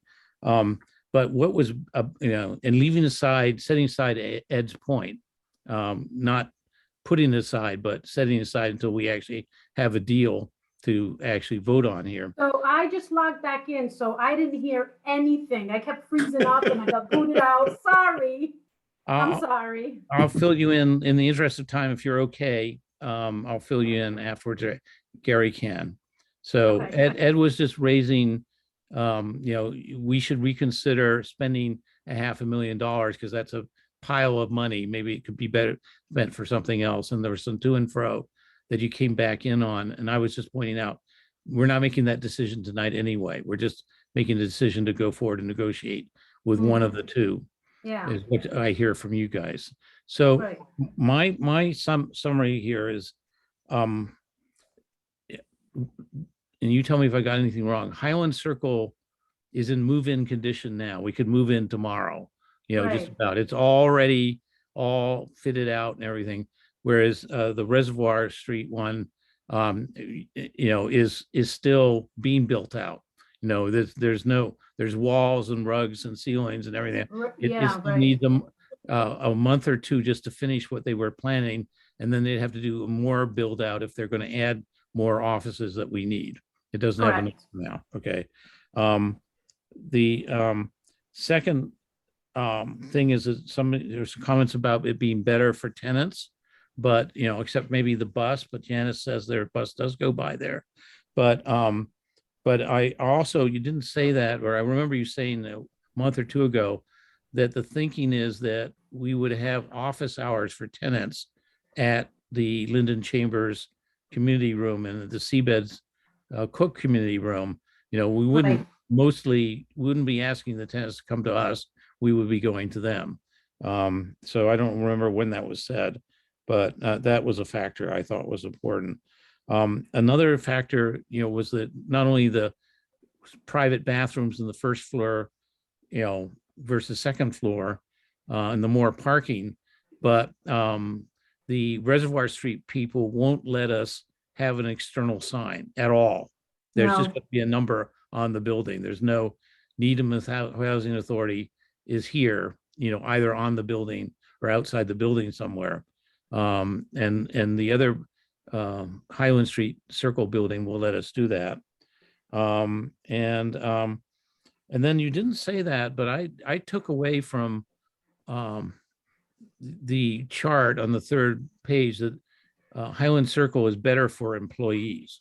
I mean, they're the ones that are going to be there 8 hours a day, 365 days a year. And yeah, Penny, there are 2 restaurants over there at Reservoir Street. I don't know about the pizza place, but I really like the market. That's a great place to go for deli sandwiches. But there's 10 restaurants plus Staples, plus the whole Newton build out and everything else over at Highland Circle, not to mention, what's the name of that really great restaurant there? Spiga. Anybody been to Spiga? I've been there years ago. They're incredible. So, in terms of amenities for employees, including better access on and off of Route 128, because they're probably commuting in from somewhere, it seems like Highland Circle is better. So those are my notes, my summary of what I just heard. So,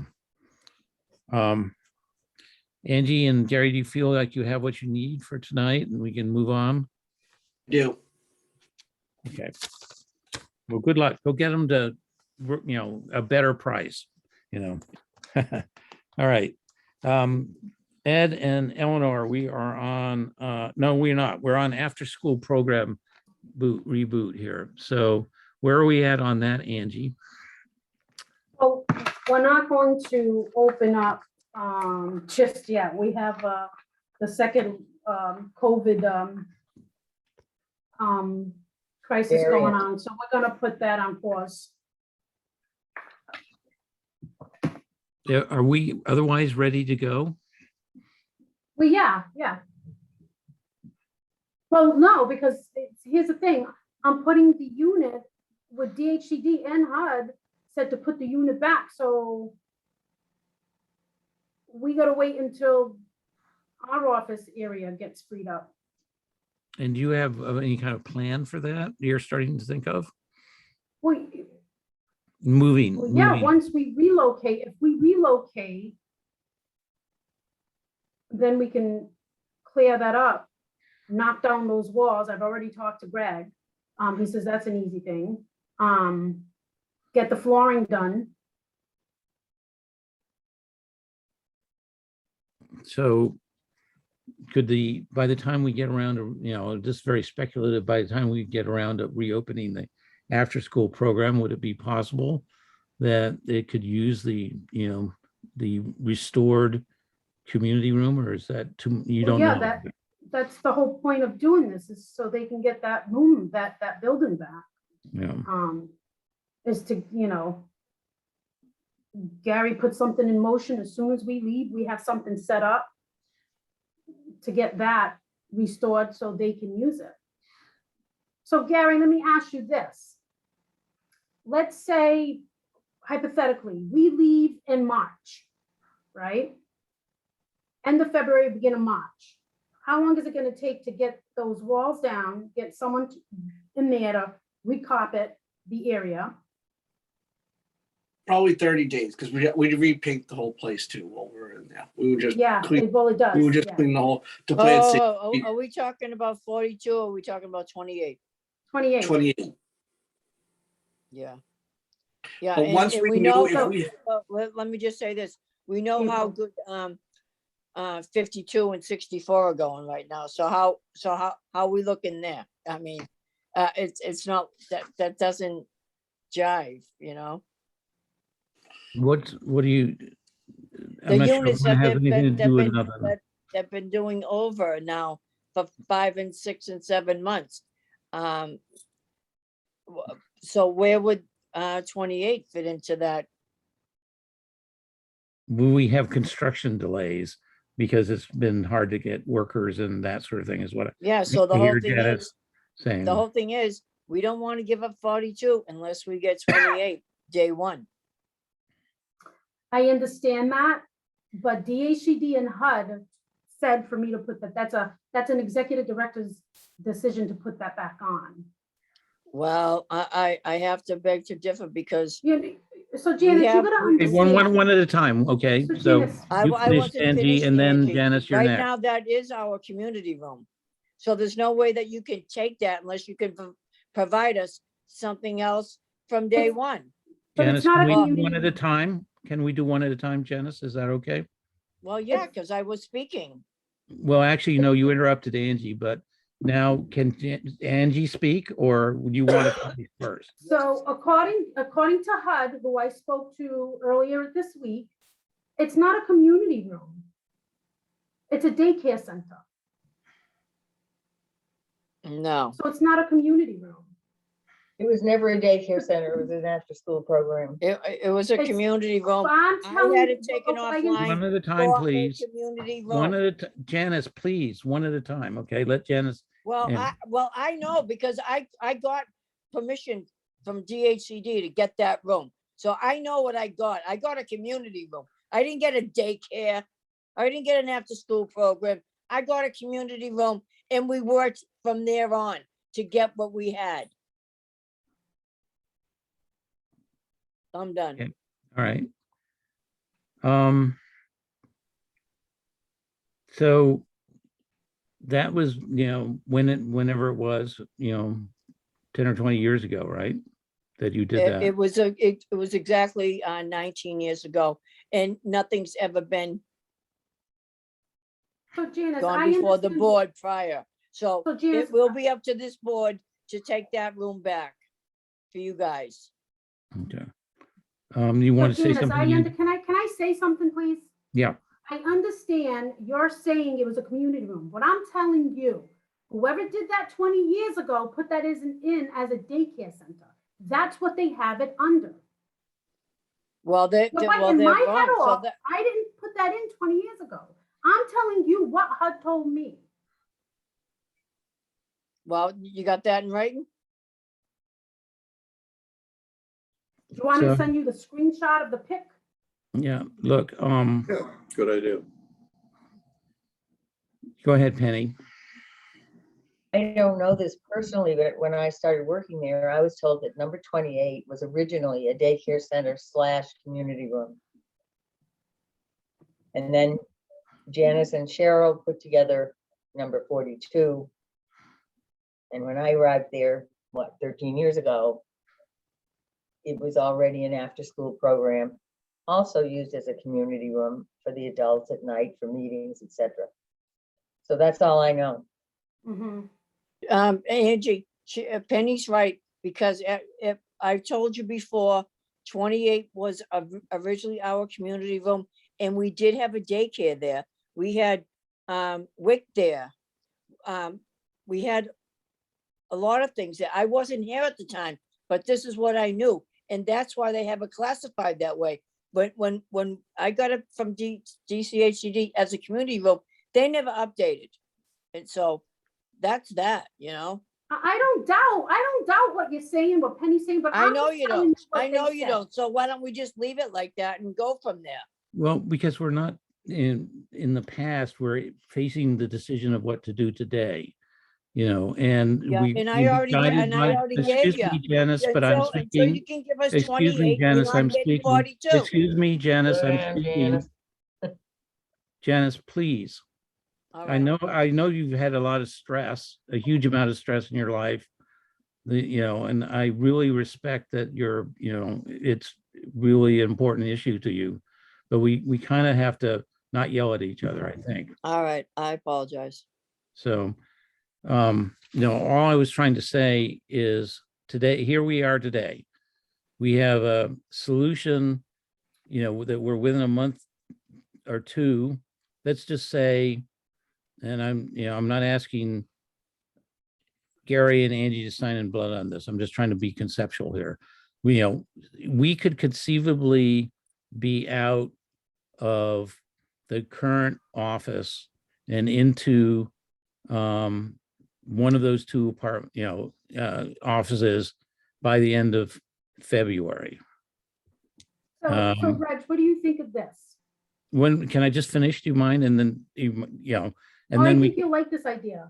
I think. Well, you'll like I'm it. sure I do, but I just wanted to finish I think if I interrupt firmly, Janice, I think I should say the same thing to you and just let me finish here. And then, and we are within, the sooner we can get there, the better. And then we're within a month, says Gary, and Gary, there are long memories in this board. So, but Gary said a month, of doing a blitz and getting that open up for business. So I'm just going to say by the end of March, okay, we have a much better community room and a much better facility for the after school program and lots of other things. And we've gone back before 20 years ago when maybe that shouldn't have been taken away from the residents in the first place, before 20 years ago, and the third thing we have is a 4-bedroom, scarce 4-bedroom apartment. They're not, a lot of them, where we can earn $27,824, of income renting it out. And there's a family that we can take, that's living in their cars or living in somebody's basement that we can put there that really needs a home. So we're within 2 or 3 months of getting everything where it needs to be in much better shape. We'll have better office, a better community room, and we will have one more family that's housed, within 2 or 3 months. So I think we're, let's not snatch, defeat from the jaws of victory is all I'm trying to say. Now, Angie, you get the floor. Go ahead. So we're in February. So we can do it this way. Depending on when we reopen it, because we're not sure, right? Once the season's over, we'll keep it, whether we move or not, we'll keep it open until the end of this school year in 42. Because it's closed for the summer. But once it closes down for the summer break, that's when I'm gonna put it back on the market for occupancy. Whether we leave or not, it'll go back by the end of school year. If the board approves it. Well, board Janice, took it I'm o- telling the- you, the board- DHCD the and HUD board- already told me to go ahead and do it, and I haven't. so wait a minute. Let's have a constructive discussion. You know, it's not a matter of pulling rank. We're all on the same team here. You know, we all have the best interests of the housing authority. You know, it's, you know, does anybody else have any comments on Angie's suggestion here?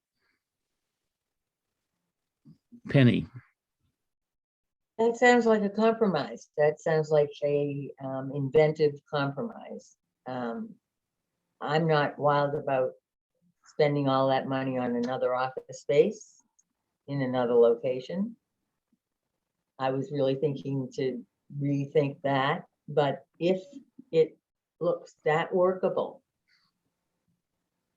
the office now, 28, would be a better space for the after-school / community room than number 42 is. And I think you'd agree, Janice, it has a lot more flexibility. Better air conditioning? No, So I I think it's something to consider.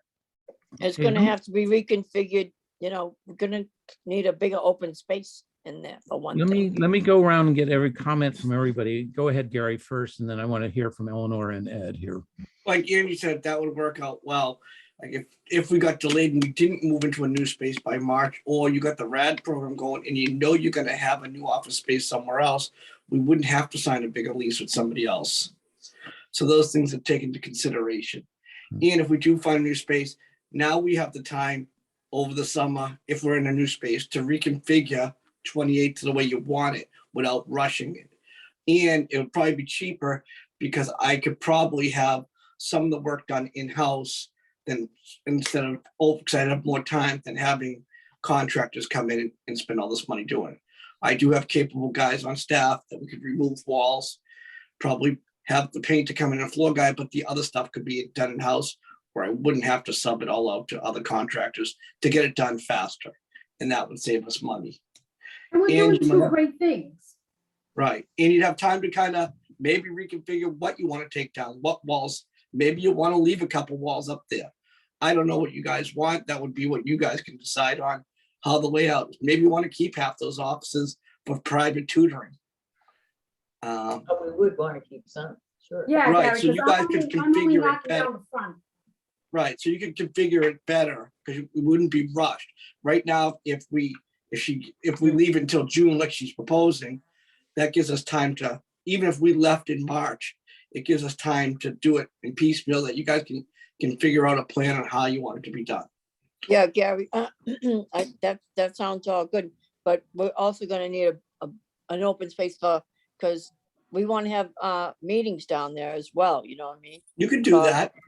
But, you know, our residents, so, you know, Seabeds can have theirs, we can have ours, make everybody happy. Right, you could have an open space. Now you'd have time to sit back and say, this is what I want for open, this is what I want for closed. I want to save these offices. And you, Yeah, but you know, I don't want a gap in between what we give up and what we're gonna get. I You wouldn't- just need guarantees, but, you know, because you guys, none of you guys were here when I fought to get that room. I fought for months to get that room. It was appealed. And I got that room and it was probably one of the biggest accomplishments I've done down here. And And, it's a tremendous it- thing. and but you would, I hate to give it up without a guarantee. you won't have a Penny, gap. Brokenhearted that it's Penny, all then cleaned out, Penny, too. then Eleanor, I'm looking at the clock here. We just ticked over. Guess what? Penny, 11. go ahead. Oh, one of my motions tonight is to postpone opening the after-school program because of the variant. But Angie's already brought that up It may not need a motion. I think it makes sense to, we can't put all of these tutors from all over the country with kids who are from different schools. It's just too dangerous. So, but maybe we all agree on that, and it doesn't Right, have so to be a I'm motion. gonna let Eleanor weigh in because she hasn't, and then Ed. And then I want to suggest a way we can pull this all together and go to bed.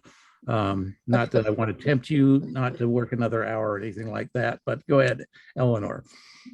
I think the plan that Angie and Gary are talking about to do the, keep the unit as is until, and until the end of the school year, and then work on it after that, and probably give time to move into new office space. And anyway, I'm on board with that.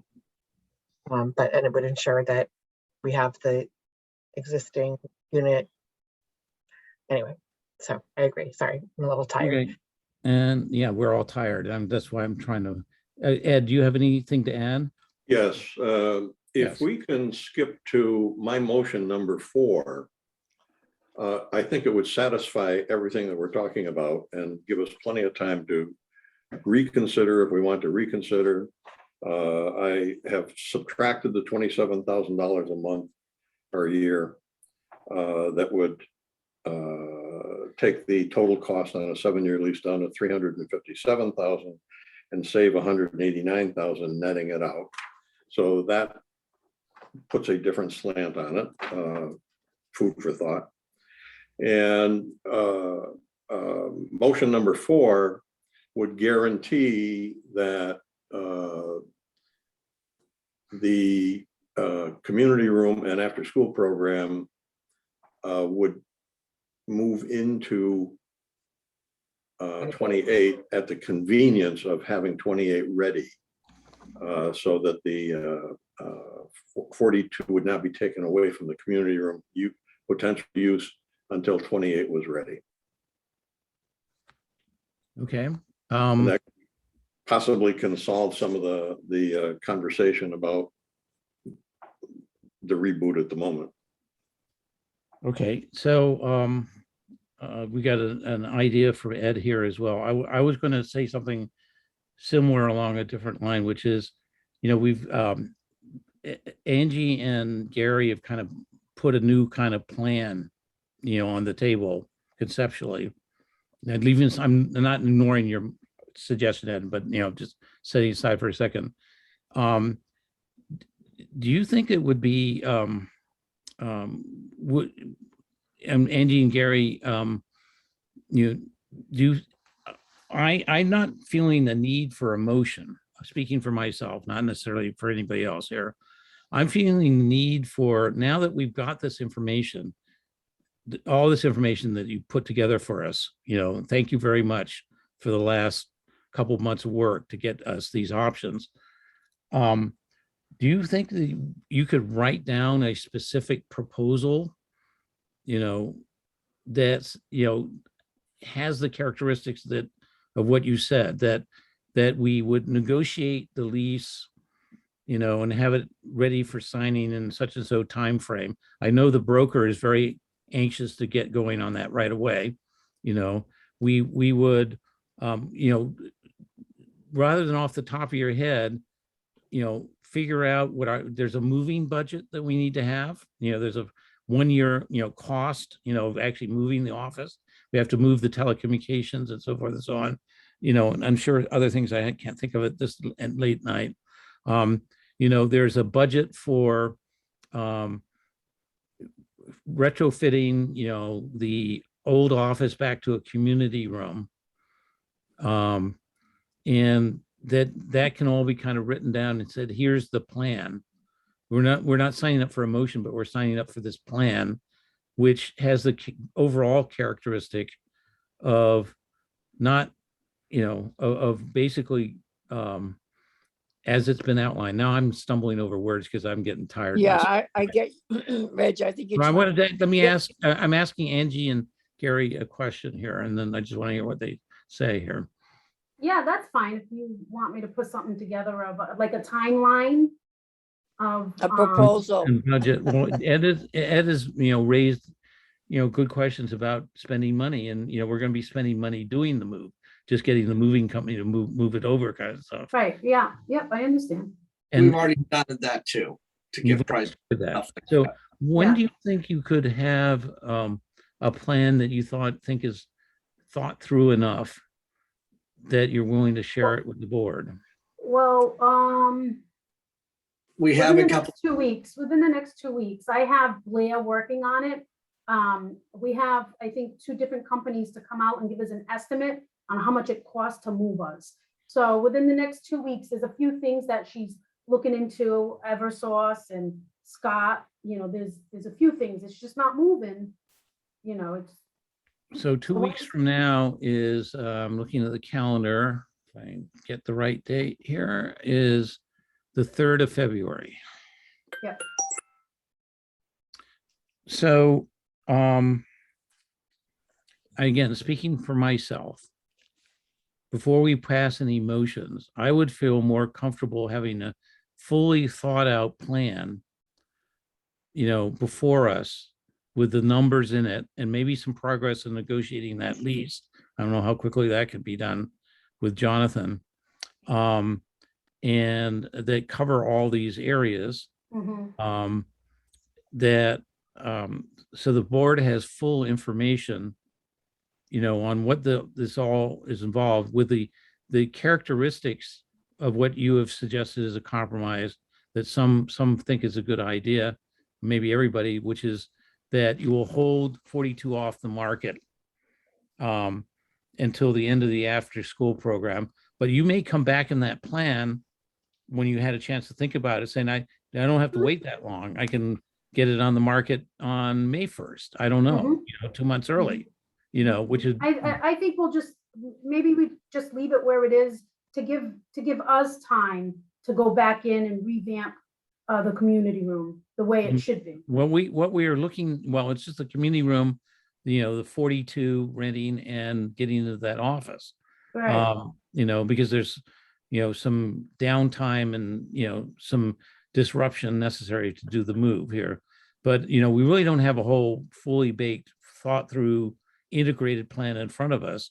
Do you think we could have, you have it ready for a special board meeting on the 3rd of February?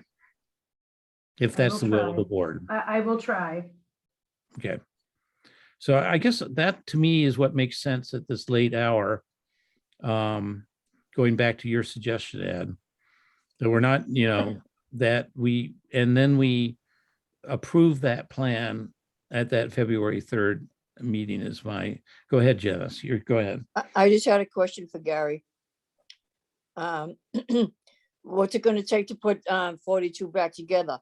A wall partition between the kitchen and living room for the laundry equipment, right? That's basically, that was all that was taken out, so.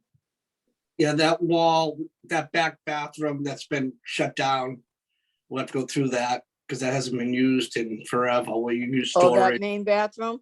Yeah, They shut that- The handy. yeah, so I mean, I'm sure all that stuff is, the valves and everything are shot, the drain, so, because we used it for storage. Everything's been Oh. painted and cleaned except for the mural. We just have to paint that wall, the hallway over, and then install doors and all the bedrooms. Yeah, so not that much. Yeah. No, it's a quick turnover. Yeah, that's what I thought. I Okay, vote for having a half wall between the kitchen and the living that's area. what it was. It was a half wall. Yeah, but now it's open concept. I know, some people might like that, Open but not That's concept. right. not when you have No, your, but that, your you'd your need washer and dryer. You need a a little place- enclosure. a All right, council. well, as I watch everybody sinking lower and lower and lower. Poor I would like to Eleanor. propose that we not do any formal motions until we have a fully baked plan in front of us and ask the staff if they can have it ready for us to consider at a special board meeting on Thursday. Assuming it works in everybody's calendars. I didn't ask, but 2 weeks from now or some other day in that vicinity. And it doesn't necessarily need to be it doesn't need to be a 7:30 meeting. We could do some other point in time. But, and then have them present us and have us vet that plan and know exactly what numbers we're getting into, like how much, how much money do you think we need for moving costs? Was it 10,000? Is it 20,000? Mhm. What about moving the server? What about moving the Mhm. telephone system? Yep. Et cetera, et cetera. And then come together and then decide what to do about that, the Okay. fully baked plan. Yes, Janice. I just want to say one thing.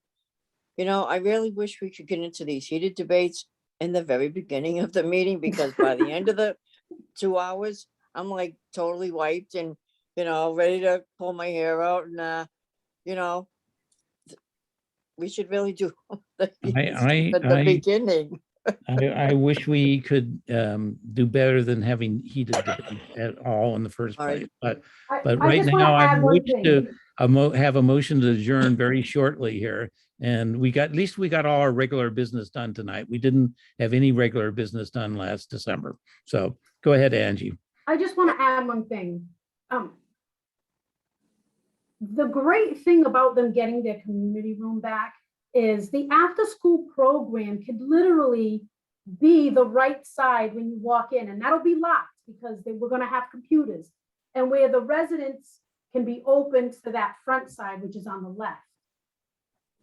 All right. Great idea, to be continued when we get your. Yeah, I think we're gonna Man. have to have a discussion on that Yep. one, Angie. Yeah, let's not discuss it anymore tonight. Because before, I think Ed fell asleep about 40 minutes ago, but I'm not sure.